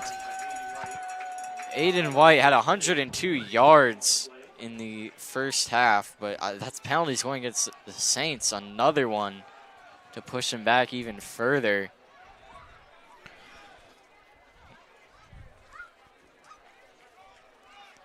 And that one will push him back about 10 yards and make it first and 20.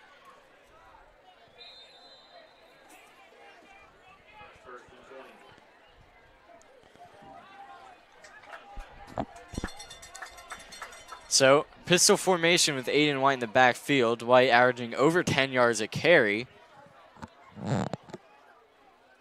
Roberts takes the snap, hands it off to Aiden White. Aiden White makes a nice cut there and makes it up about, I want to say, 12, 13 yards there. So a little bit past the original line of scrimmage.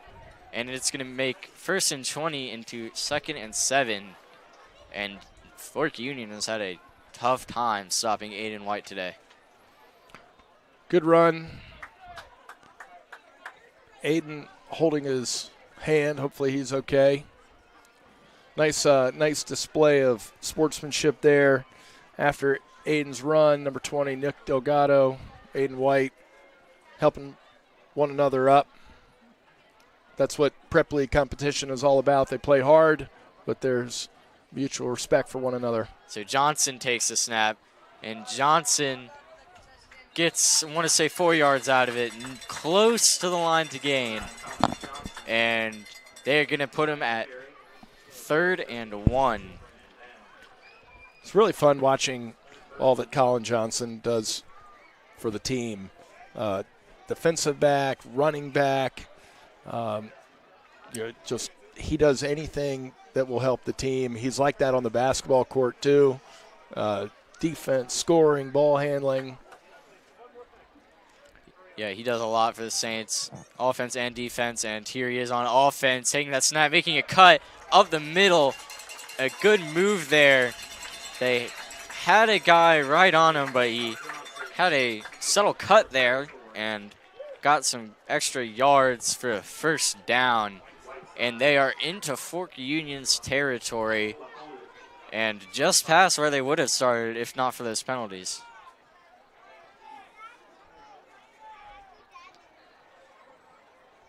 And Johnson stays out in the backfield. Johnson takes a snap up the middle, gets 3 yards about, up to the 45-yard line.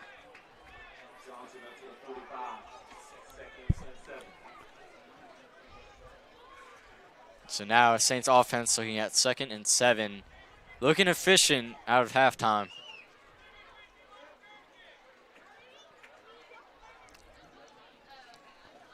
As long as the Saints can eliminate costly penalties, if they're playing 1st and 10, they are tough to stop with 4 downs. It's when they get the penalties and are playing behind the chains, that makes it difficult. Yeah, so Chase Roberts, short start to pass, avoids pressure, and makes a great pass. I thought he was going to run it himself, but he gets the pass off to the back, Colin Johnson. A great play by Chase Roberts, avoiding pressure, faking the run, and making a great pass in motion to Colin Johnson for the first down. Excellent awareness by Roberts. Nice job by the line to continue to block without holding or heading downfield illegally. Colin Johnson staying with his receiver again. Now he's catching passes. We've seen him run. We've seen him intercept. We've seen him tackle. He does it all for the Saints. So 1st and 10 within the 30 for the Saints. Takes a snap. Pass backwards to Colin Johnson. Johnson out to the right side, fighting to get back to the line of scrimmage, will not do it. And the pass will lose 3 yards. They will roll for a 2nd and 13.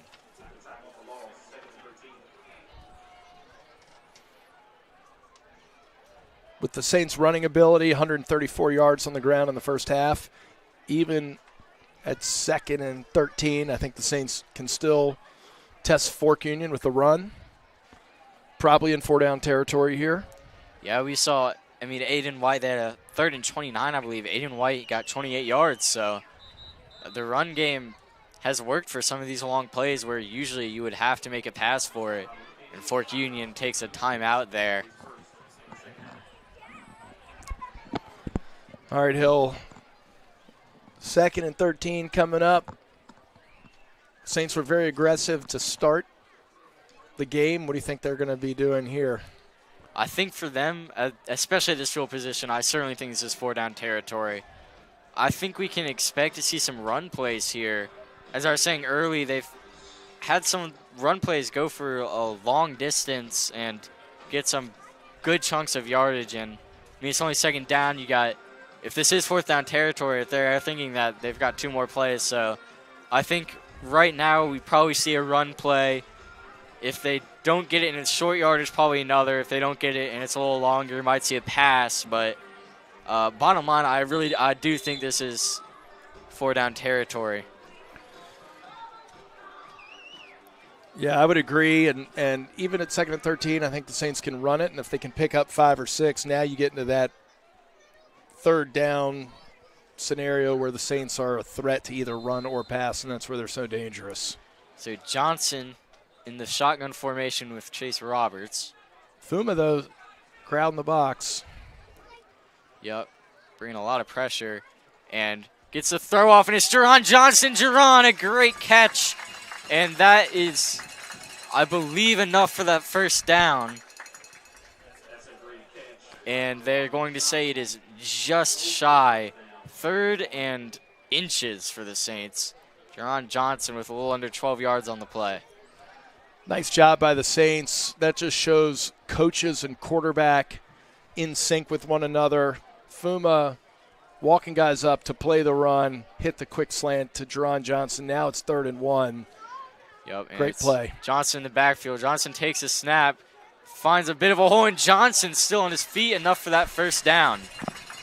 And the Saints turn 2nd and 13 into 3rd and 1, and 3rd and 1 into 1st and 10.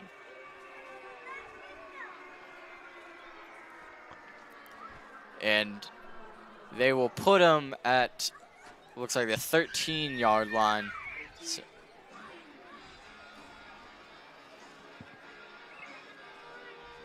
or 12-yard line about. So 1st and 10 from the 12.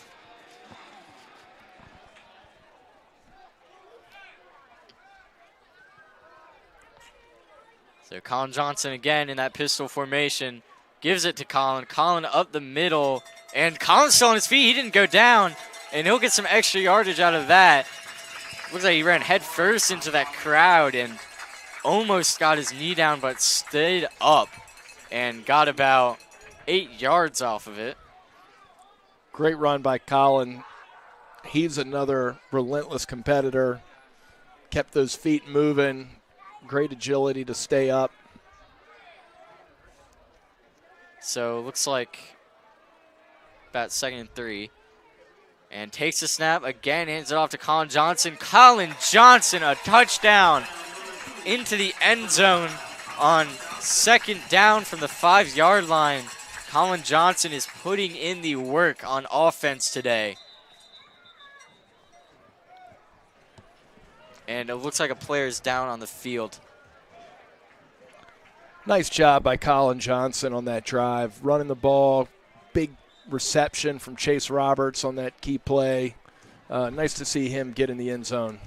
Especially because he's mainly a defensive player. This is, I believe, by far the most snaps he's gotten on offense all season.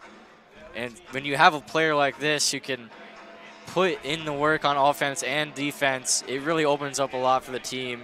And there's a lot of players like that for the Saints.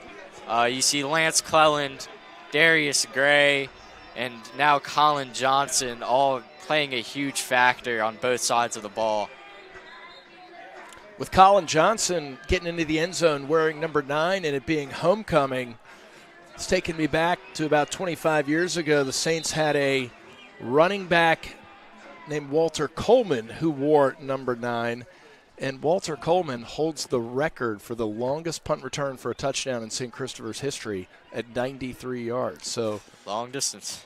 Number 9 back here in 2025 getting into the end zone. Yep, so looks like they're going for 2 here. It's Darius Gray in the backfield.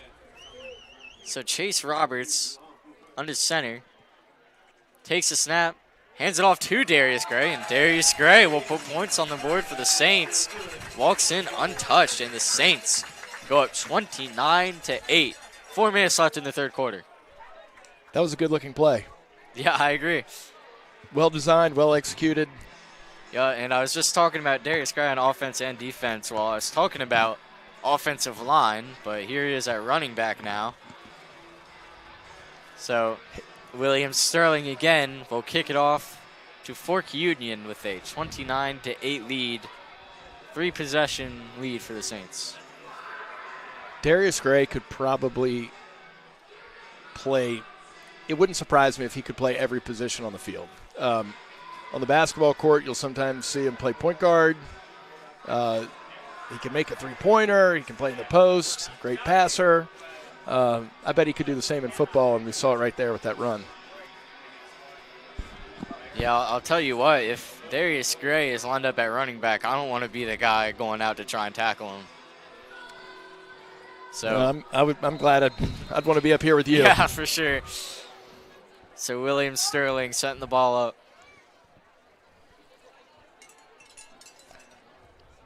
Saints crowd still strong here in the second half.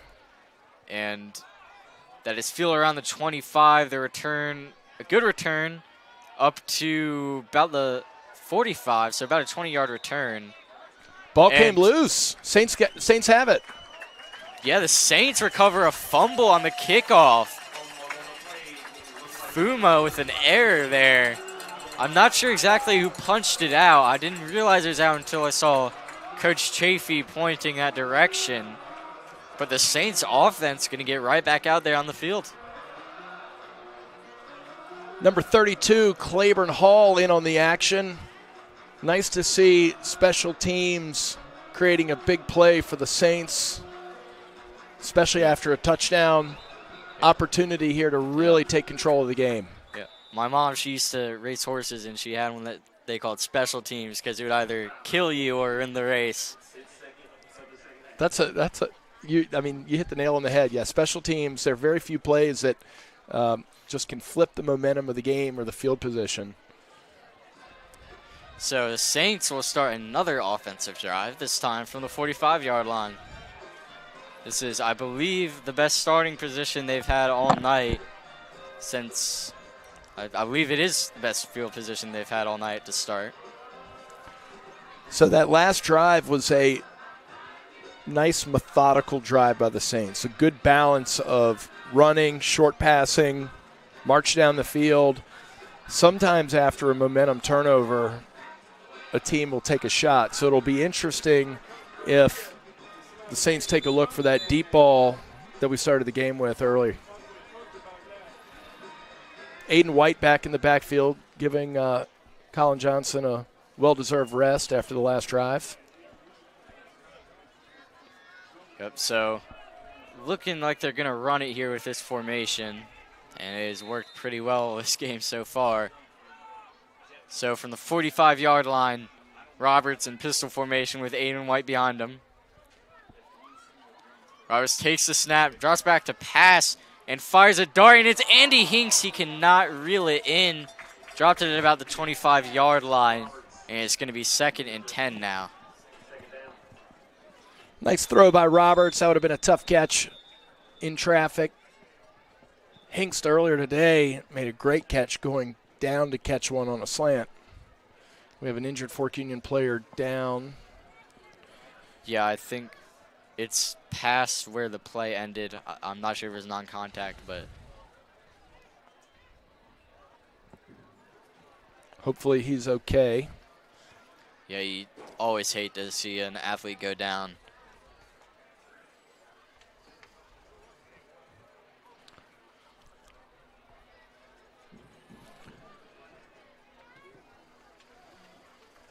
Looks like it'll be 2nd and 10 here for the Saints with 3:50 to go in the third quarter. As number 5, Bryant Ray, is up for Fork Union. It's good to see him up.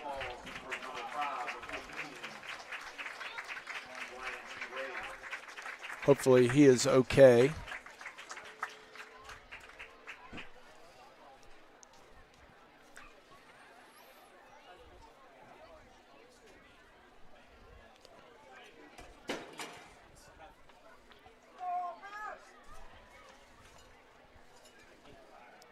So 2nd and 10 now after the incompletion.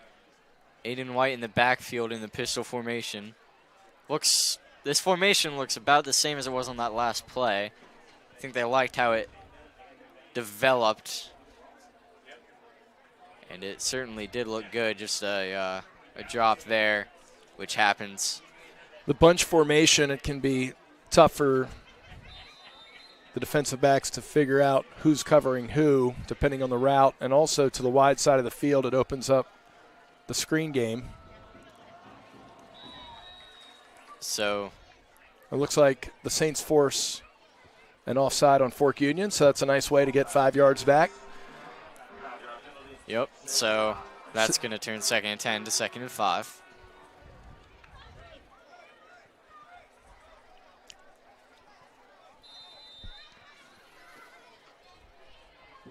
So again, the same formation. Roberts takes the snap, hands it off. Aiden White up that left side. A flag comes out. And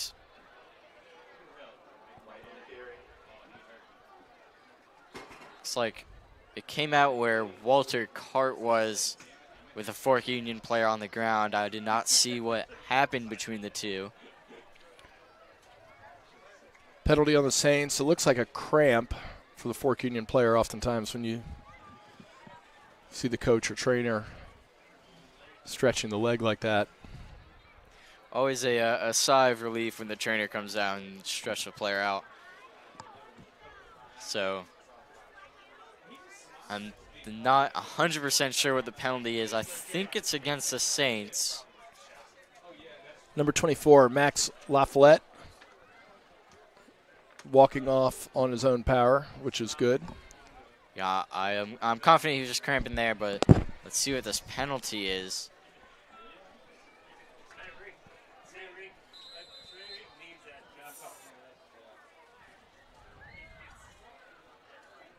So it's 2nd and 15. A 10-yard penalty. And changing up the formation, J.J. Tidwell lined up at the bottom of your screen. Aiden White in the shotgun next to Chase Roberts. Roberts takes the snap and hands it off to Aiden White. Aiden White up that right side. Aiden White good carry, about 11 yards on the play. He has been stellar this evening.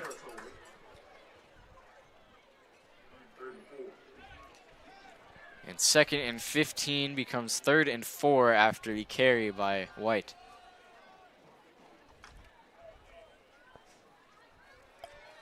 Three receivers with Tidwell, Johnson, and Hingst. White in the backfield, Nate Roberts at tight end. And rolls out to his right after a fake handoff and an incompletion. And that's going to bring up a 4th down. Let's see what decision they make. I think they're leaving the offense out in the field.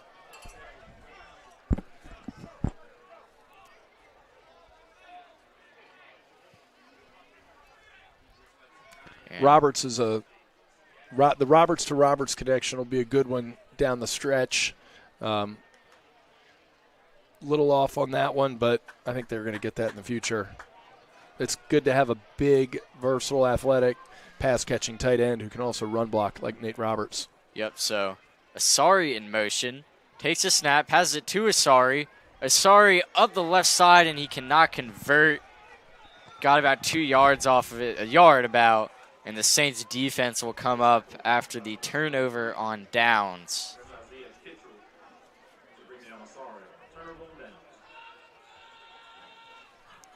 Tough end of that drive for the Saints.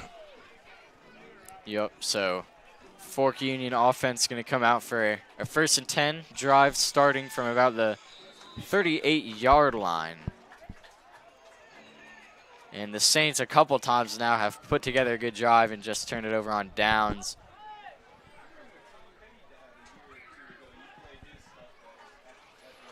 So shotgun formation. Allen lined up and takes a snap, and it is a jet sweep and still running his right side onto the left side and finally pushed out of bounds. I believe Colin Johnson got him out at about the 35 in a big play by Fork Union. Caden Whiteside doing it all on both sides of the ball defensively, and now we're seeing him offensively. Sophomore looks to be an outstanding young football player for the Blue Devils. So Fork Union, good start to their drive, and they're on the 35-yard line now. And it's George Monroe, number 3, out to take snaps at quarterback. And it is a fake to... Little misdirection. I believe it was Isaiah Cottrell.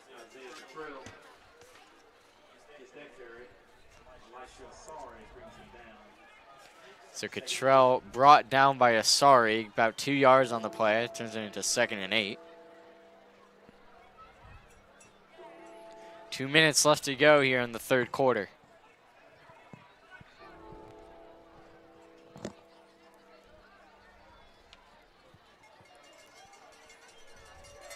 And pistol formation.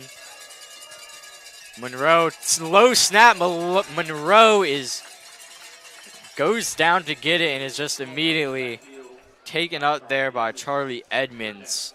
And it's a loss of about 5 yards. It's going to be 3rd and 13. Nice job by Edmonds getting there. Almost came up with the loose ball.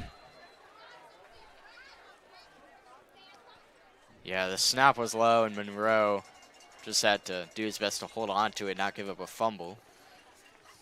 And Allen in pistol formation behind Monroe.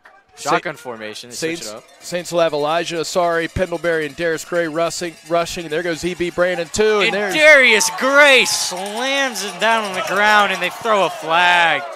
I think this might be unnecessary roughness against Darius Gray.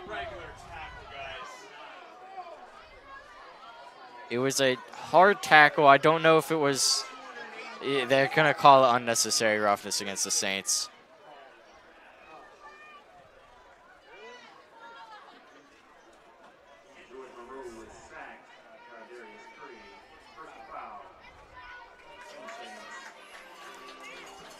So it would have been 4th and very long, but that will march the Blue Devils up to the 30-yard line, and they'll have an automatic first down. Sorry, fourth down, 4th and 5. So 4th and 5 from the 30-yard line.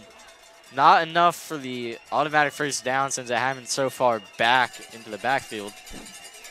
That's a tough break for the Saints. Darius Gray, he plays hard. He plays to the whistle. He's a clean football player, but he's just big and strong. And the snap is too low, and that one is blown dead again. And Blue Devils took a timeout before the play happened. And they catch a break with that one because the snap was low and rolled in between the feet of Monroe. Looks like Coach Clellan and the official are talking, and the official is saying that Darius picked him up and slammed him, but certainly we want players to be safe, and For sure. but at the same time, Darius is an outstanding football player and made a tackle, and tough break for the Saints.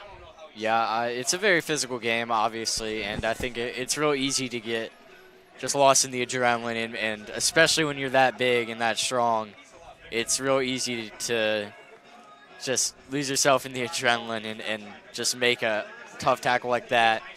And it was certainly a hard tackle. Unnecessary roughness, I think, was probably up in the air. I think some officials would have called it on that. Some officials wouldn't have, and they called it on that. So it's 4th and 5. All right, Saints are still controlling the situation here if they can get another stop. Cleland, Darius Gray, Elijah Asari, down linemen, and we'll see if Coach Toon sends one of the linebackers. And pressure coming, Darius Gray. And the pass is incomplete. Darius Gray had the pressure. And the Fork Union will turn it over on downs on an incomplete pass. And the Saints will take over on their 30-yard line, making a stand there. I guess it's a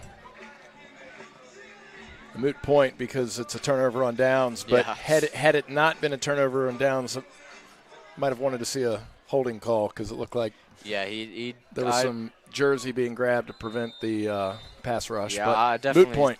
definitely saw a hold on Darius Gray, but as you said, they turned it over on down, so I'm not too upset about it. And there's Cleland with a nice run. Cleland still on his feet. Cleland into the secondary. And Cleland lost the football, but it's recovered. And it was recovered, I believe that was. Heads up play by Eric Pendlebury. Yeah. Great hustle to stay with the play. Nice run by Lance Cleland, and good job, Eric Pendlebury, to play through the whistle and come up with the loose football. Yeah, definitely breathing a sigh of relief. That was, as you said, just great reaction time by Pendlebury. And nice carry by Cleland. And that will do it for the third quarter. And now we were talking about the soccer team earlier, 9-2-1 record. And in between quarters, we will watch a recap brought to you by Leopold Coble about that. The Saints varsity soccer team has had a strong start in the first month of the 2025 season, bringing the record to 9-2-1. Some key players for the Saints were Captain Lucas Gordonier, class of 26, top scorer for the Saints. First-year varsity starter Cole Butler, class of 26, who certainly would have been a four-year starter if he were allowed to by his club team, Richmond United. We also have Captain Evan Broughton, class of 26, holding down the back line and going to score some goals as well. The Saints have lost a couple of the games recently, but hope to bounce back on Tuesday, October 7th against John Paul the Great High School.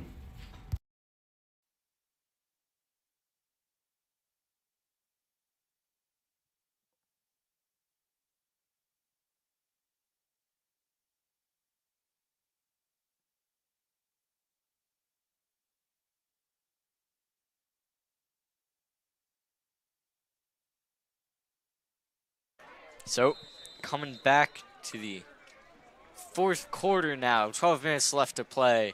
Shotgun formation as the Saints on offense, and fakes the handoff, makes the pass, and it's caught. I believe that's Nate Roberts.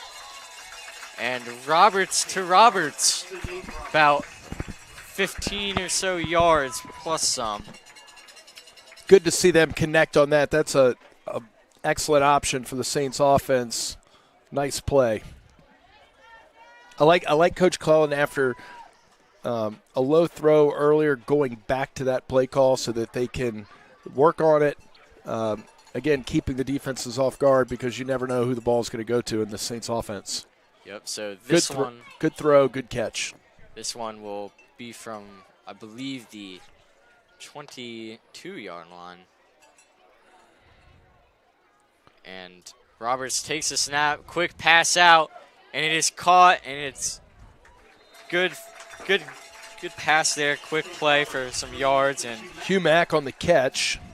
The junior two-way player, wide receiver, and DB. And that'll take Chase Roberts' very efficient passing game, 14 of 19. He's up to about 175 yards with 2 touchdowns. So Chase has been accurate throughout the game, and a couple of the incompletes very easily could have been catches, tough plays in traffic, but he's been accurate. Yeah, he's been efficient, and flag coming out again.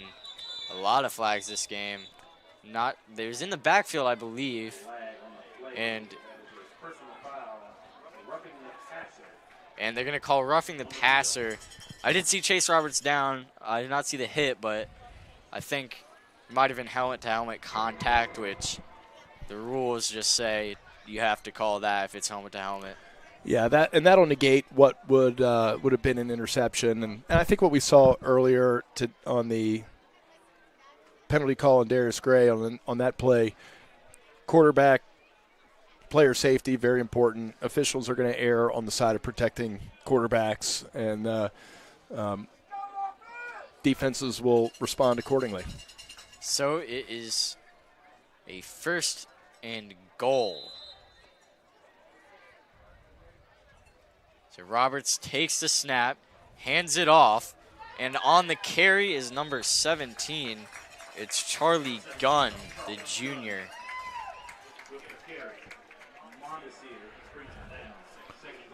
So now it is 2nd and goal, not getting too far as Charlie Gunn.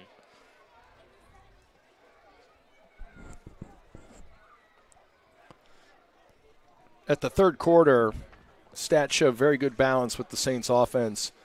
224 rushing yards, and they had 165 yards passing at the end of the third quarter. 126 as rushing yards are Aiden Weiss had 12 carries, so averaging 10.5 carries this game. So Gunn still in the backfield in shotgun formation.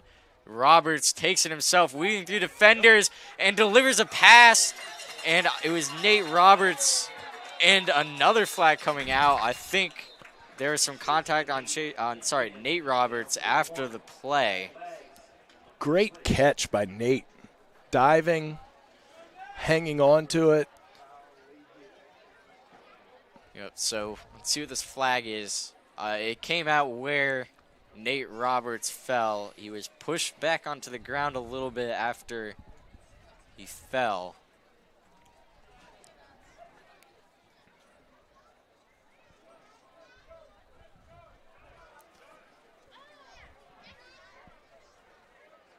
And this is against it is against FUMA, I believe.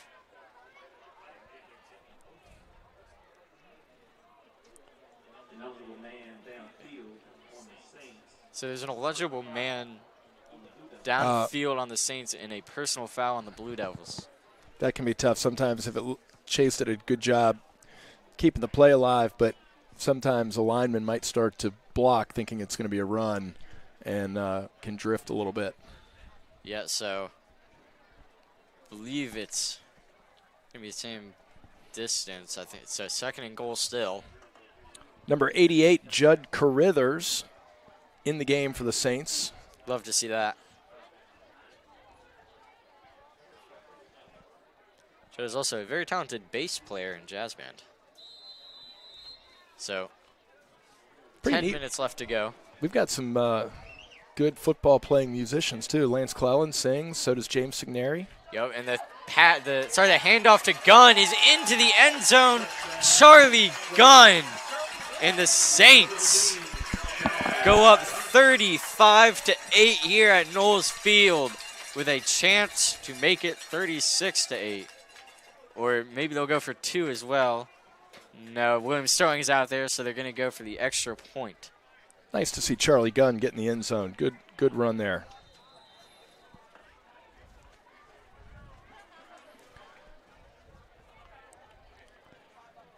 Chase Roberts, the holder. And it is good. A great extra point kick, and the Saints take a commanding 36-8 lead. 10 minutes left to go here in the fourth quarter. Shout out, too, to Lance Clellan, number 44, for the long snap. Again, another example of a guy that does it all for this Saints team. Yeah, for sure. So he's on special teams, offense, and defense. Taking a look at this kickoff coverage unit for the Saints, we've got some guys that are key guys for the team. Special teams unit, as we mentioned earlier, at the far side. Brody Daniel, number 24. We've got number 10, Bowen Ireland. He had a great play early in the game on that pass deflection, rushing the quarterback. We've got number 43, Eric Pendlebury. Number 12, Finn Walter. And then also good to see Jeremiah Stone back in there, number 97. He's a young player with an extremely bright future. Yes. Freshman. Very excited about him. So the kick went to about the 20-yard line, and a good return here. A dangerous return by FUMA, and finally taken down at the 30-yard line. Made it about 60 yards on the return. And I believe that was number 1 for FUMA, Caden Whiteside. He's been having a good game. He is an excellent player, and again, credit to this Fork Union team. They haven't quit. They keep playing hard. And that's what you'd expect from a Fork Union team. They have so much history. Legendary longtime football coach Mickey Sullivan. They had a great longtime legend in basketball, Fletcher Arrett. FUMA, proud school and program, and they're going to play to the very end. Yep, so best starting field position FUMA's had all night as they start from the 30-yard line of St. Chris after an impressive return. And that play, another play that is blown dead.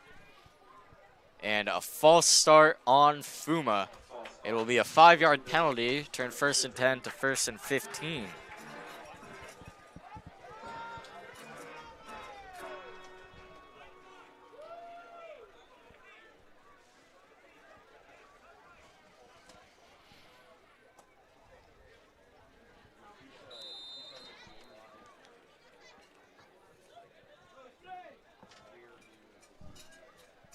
So, 2 backs in the backfield. Monroe takes the snap, drops back, rolls out, gets the pass off, and it is dropped. And it was taken in for a second by E.B. Brandon, who cannot hold on to it, unfortunately. Would have been his 4th interception of the season, but just couldn't hold on. And it's going to be an incomplete pass. 2 of the interceptions he's had this year, the 3 have been returned for touchdowns. So I think he might have seen the end zone there and just slipped out of his hands. But I'm sure EB will get the next one. Yeah, those were in the first 2 games. So there's a point this season where EB Brandon was averaging 1 pick 6 a game.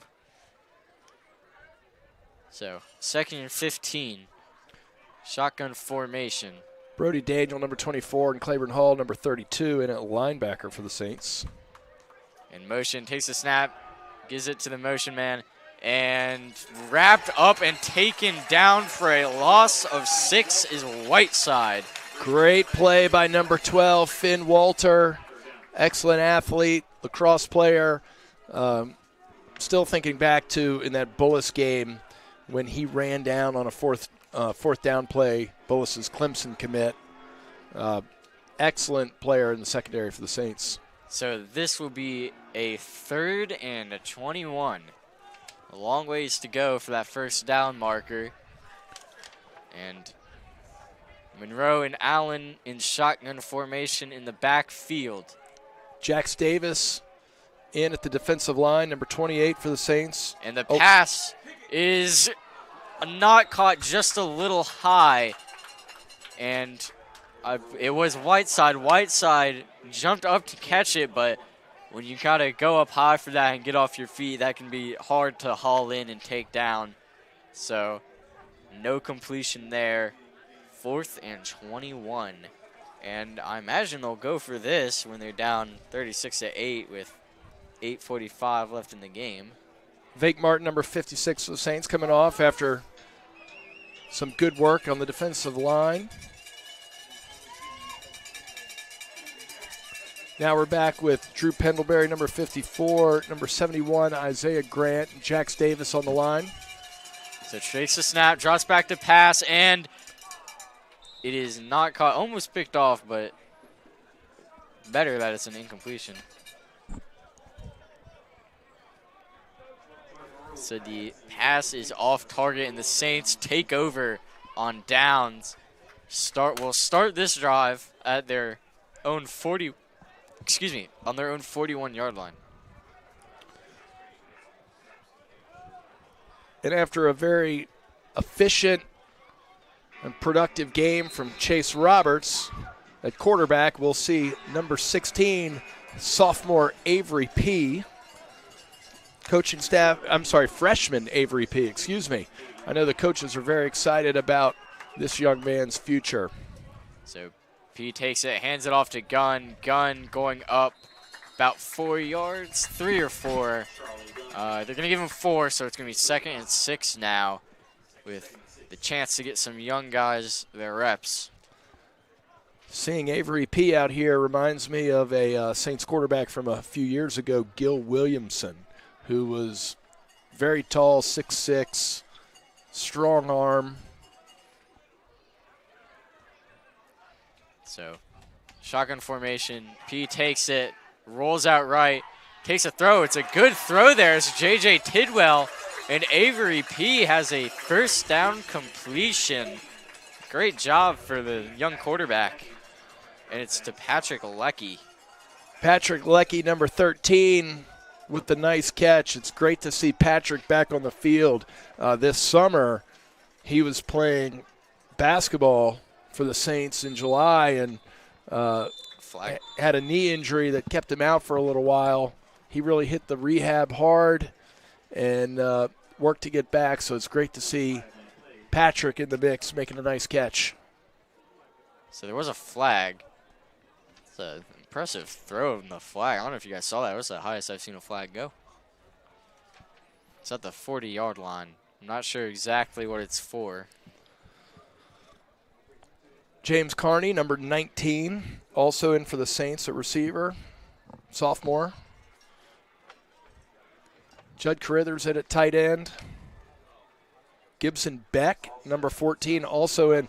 This is a really good group of young Saints who we're going to be hearing their name called a lot in the future. These are guys that are putting in the work at practice. They're ready to go if need be. Exciting to have this kind of depth. You need depth in football to have a good team. But then when some of these key seniors graduate, we're going to have a good group ready to go, and it's nice for them to get some experience in a Friday night homecoming game. Take a look at who's on the line as well. Looks like Judd Carithers is out there. Number 77, too, is Beckett Thorpe out on the line. Beckett senior getting his reps in. Good to see Beckett out there.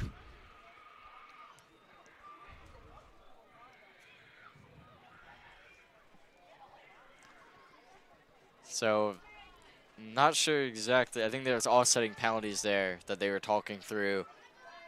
And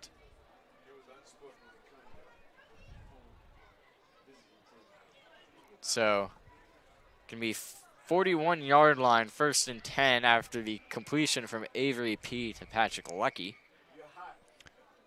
Number 65, Makai Miller, in for the Saints at center. Another sophomore with a very bright future. The pass is caught, and catching it and going out to that left side.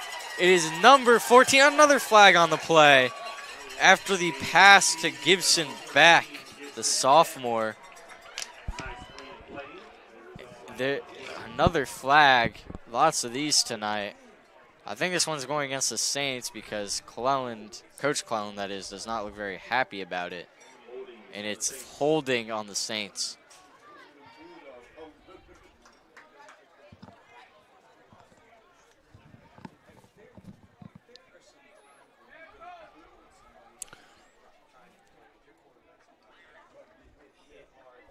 Well, even though there was a holding there, it's nice to see Avery P. come in, make some good throws.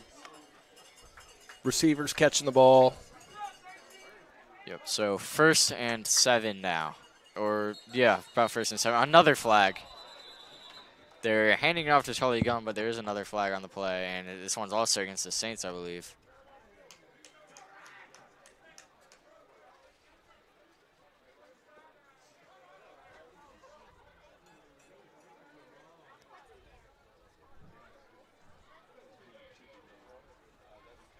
So I'm not sure exactly what the flag was.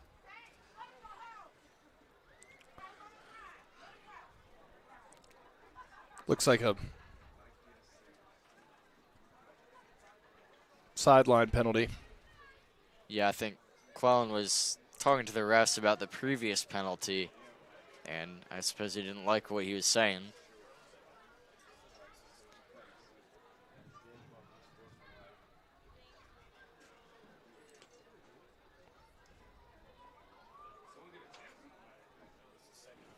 So the tough call there for the Saints. So I think they're gonna back him up to about midfield, and a little past that. So they're gonna put him at gonna make this a 1st and very long at the 47-yard line.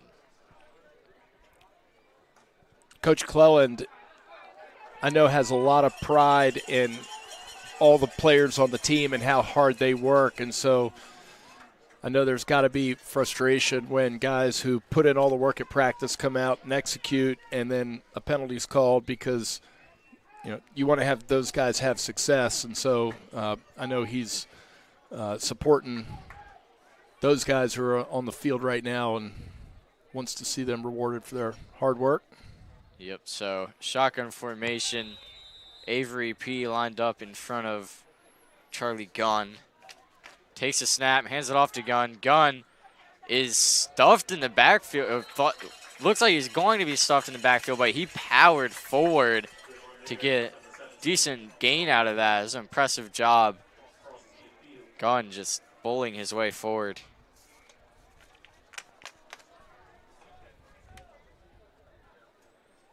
That'll make it 2nd and I want to say 18, 2nd and 20. Number 51, Sam Hiscock, also in at left tackle for the Saints. So, same pistol formation here. Takes the snap, looks to pass, gets the pass off, and it's immediately taken down. It was pass to number 13, Patrick Leckie, who did not get very far. Going to lose 2 yards on that play.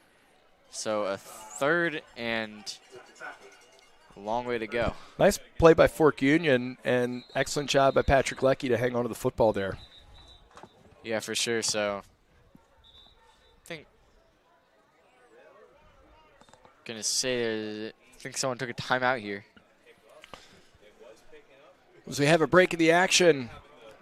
And as we near Saturday, we'll have a number of Saints alumni who will be in action in college football tomorrow. We mentioned our UVA guys earlier in the broadcast, Gavin Johnson, Walker Wallace, Henry Omohundro, and Andre Green Jr. Matt Grant is playing for Dayton. Josh Powell is playing for Columbia. We've got Trent Hendrick playing for JMU. He was the Sun Belt Defensive Player of the Week last week with 11 tackles. Jaden Brown at Bridgewater, Jack Slocker at Hampton-Sydney, and then Addison Gosline and Harrison Wood are playing for the Richmond Spiders. So we wish all of those guys good luck in their games tomorrow, and the Saints Nation will be cheering for you. So I'm also seeing on the line Grayson Reynolds and Micah Miller out there getting their reps in. Caden Whiteside, number 1, walking off for Fork Union. Certainly hope he is okay. He has had an outstanding game. Excellent football player for the Blue Devils. Yep, so Avery P. in the backfield on a 3rd and very long. Drops back to pass. Pressure coming right there.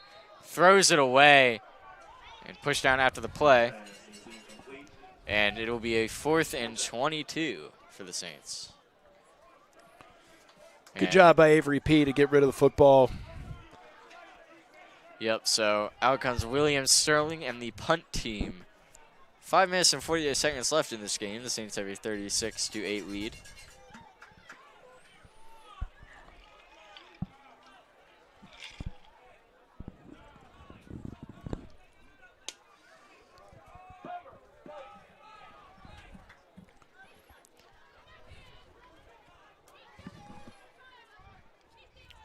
Hill, you're a young guy. This has been a pretty long game. It's getting close to my bedtime.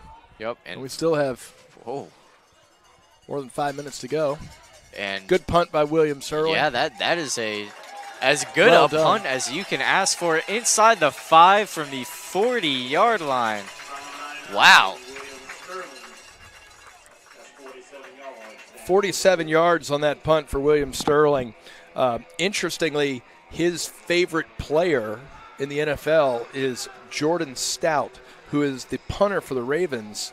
And William has worked with a kicking coach who has also worked with Jordan Stout. So William's actually gotten to meet him, which is pretty neat. Yeah, that is. I said he got that opportunity. It's also a unique answer. I'm sure there are not a lot of guys who will answer a punter as their favorite player. So, Saints defense out there as the FUMA offense takes over on the 4-yard line. And the snap is fumbled, and do the Saints have the touchdown? And they do. The Saints defense scores a touchdown on a fumble recovery, and it was number 97, Jeremiah Stone with the touchdown. And the Saints get another one. Jeremiah Stone with the defensive fumble recovery touchdown. Saints up 42-8. And already we have William Sterling back on the field, this time to take an extra point kick. Great to see that for Jeremiah. And then you love to see how happy his teammates are for him. I think that that speaks to how much they like Jeremiah and how excited they are about his future. There's also some good cheering when Avery P. threw that first down to Patrick Leckie. And 43-8 now is your score. 5.5 minutes left to play, a little under.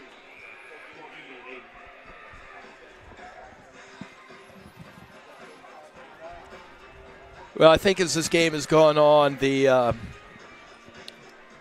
depth of the Saints, so many weapons, the ability to keep players fresh, that's played a significant role in the game, and the Saints just over time can wear down an opponent, and that's happened tonight. Again, credit to FUMA. They've battled. They've had a couple of injuries late in the second half, and but I think that they're going to be a team that continues to get better and are going to give the remaining teams on their schedule some trouble. Yep, so now it's William Sterling out to kick it off again, as the Saints have a 35-point lead here at home under the lights. And gotta say, homecoming night has gone pretty well for the football team so far. Went well for the soccer team as well. As we mentioned earlier, they took a 5-0 win against Veritas. And the squib kick is taken up, and slipping through a couple of tackles is number 20, Nick Delgado. And did the Saints recover a fumble? They think they did. The refs are not so sure. And they will give it to the Saints. The Saints recover another fumble. A second fumble recovery on the kickoff. That's 3 today. 2 have come on the kickoff. Another was for a touchdown. And the Saints offense getting right back on the field.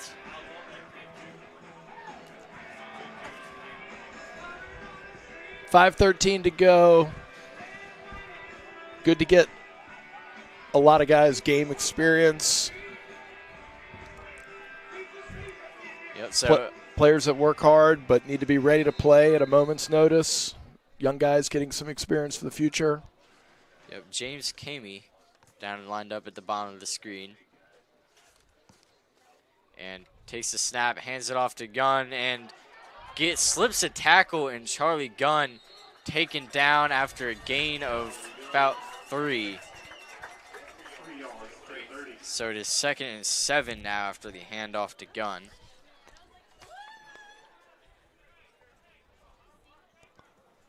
Charlie Gunn, golden voice, great singer.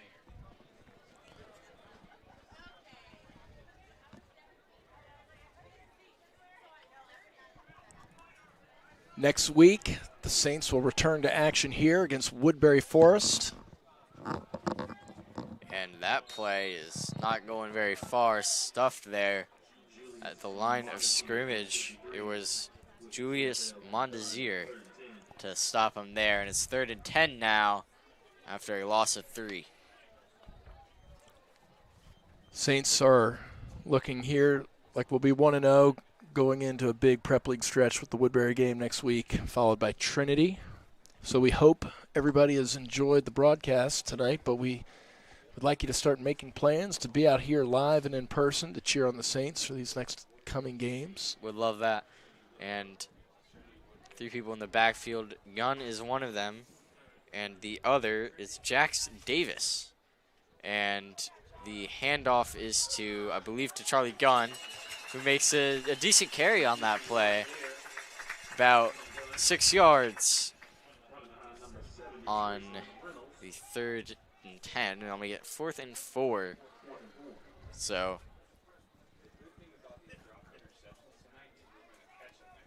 Clock running.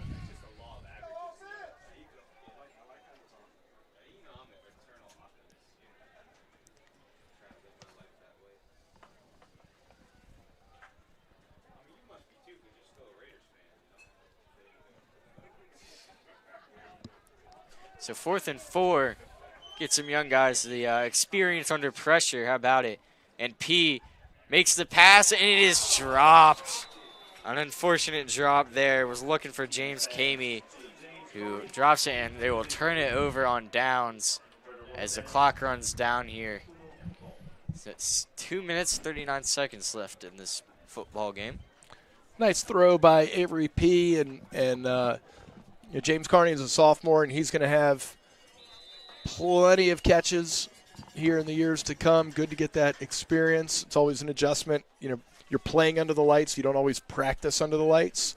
So that takes a little getting used to, and fortunate to have these opportunities for the young guys to get some time and experience. I think I call him James Kamey. It is James Carney. I actually know that because his grandmother was my 5th grade teacher. Ah. She was one of my favorites. Number 29 Henry Weish in for the Saints at cornerback. And flag on the play. False start on FUMA. So 1st and 10, be 1st and 15. Parker McKay also in at cornerback on the far side.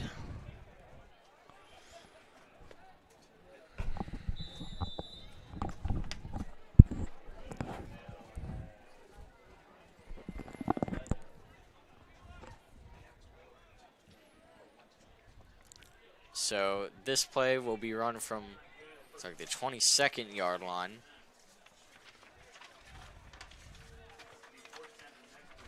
And pistol formation, takes the snap, pitches it out, and gonna get a decent carry. Gets back to the original line of scrimmage plus maybe a yard, and it will be 2nd and 8. Looked like Parker McKay and Elijah Asari were in on that tackle.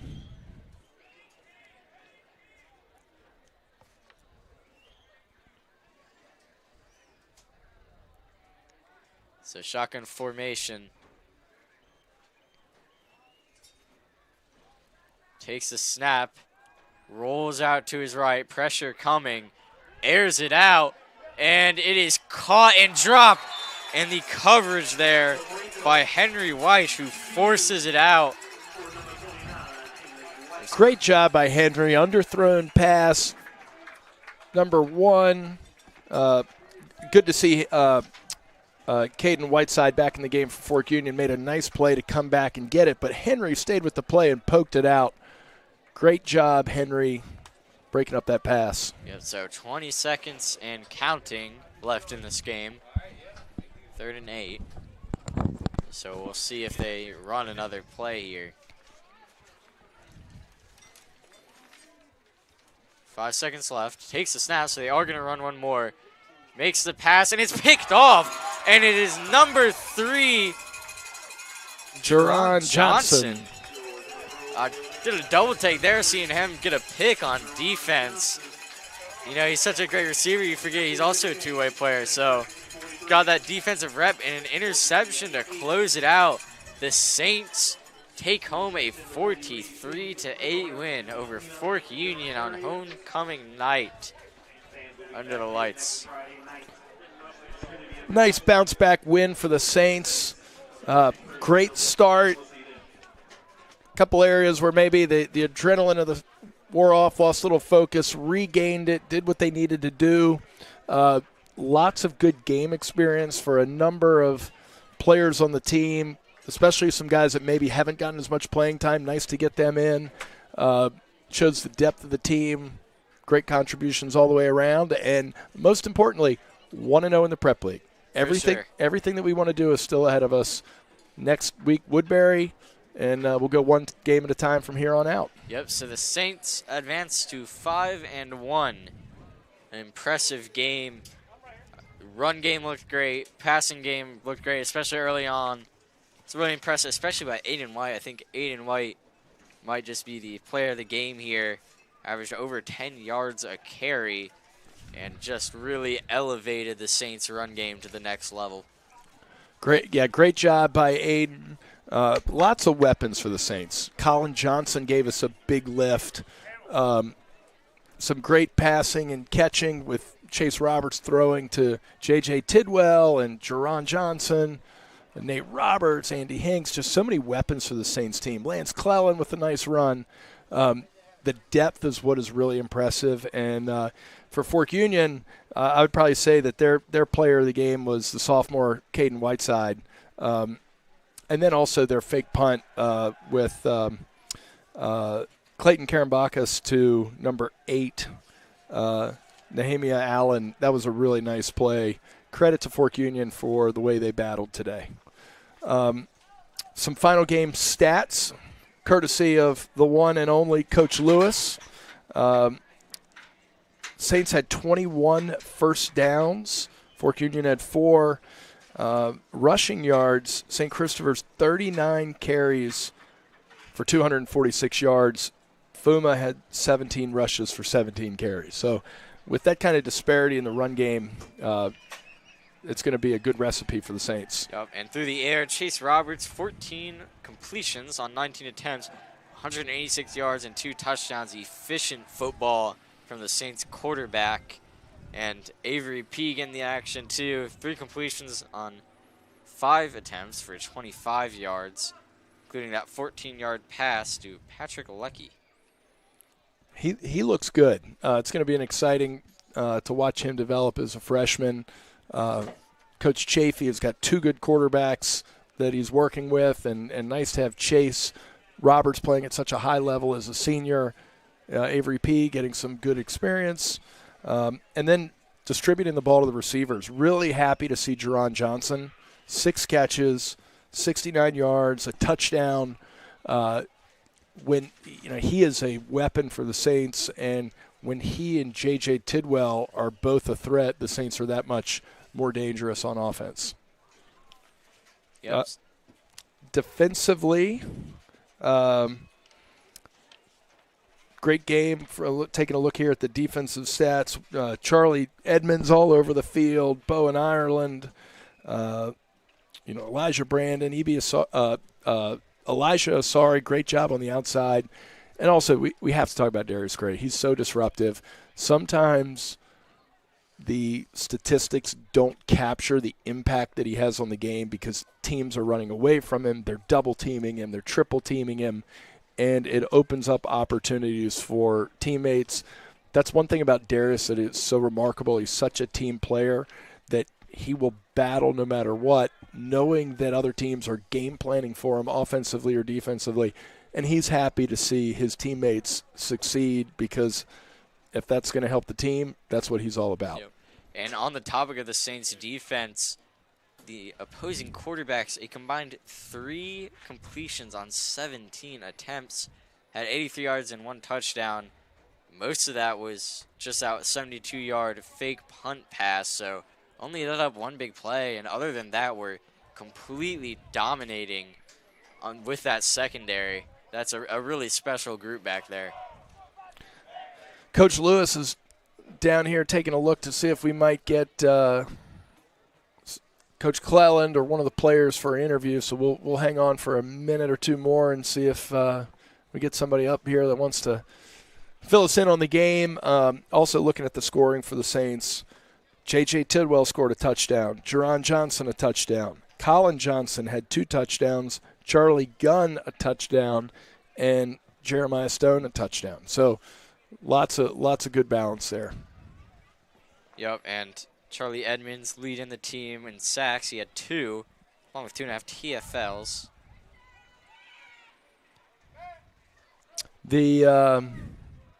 Well, it looks like everybody's having a good time. We got some kids on the field enjoying homecoming. Beautiful night here under the lights at Knowles Field. Hopeful to see everybody back next week as the Saints take on Woodbury Forest at 6:30. Woodbury was off this week, I believe. So, it's going to be another classic Prep League matchup here. Always a great crowd. Starting to feel like fall, a little Christmas in the air. So feeling like some good fall football weather. And looks like we might have everybody making their way to be with the team. So, Hill, I just wanted to thank you. I really enjoyed being with you tonight and calling the game, and hope to get to join you again sometime. Yeah, it's a great experience. I love being out here. I love the atmosphere, especially on homecoming. A lot of parents, a big crowd.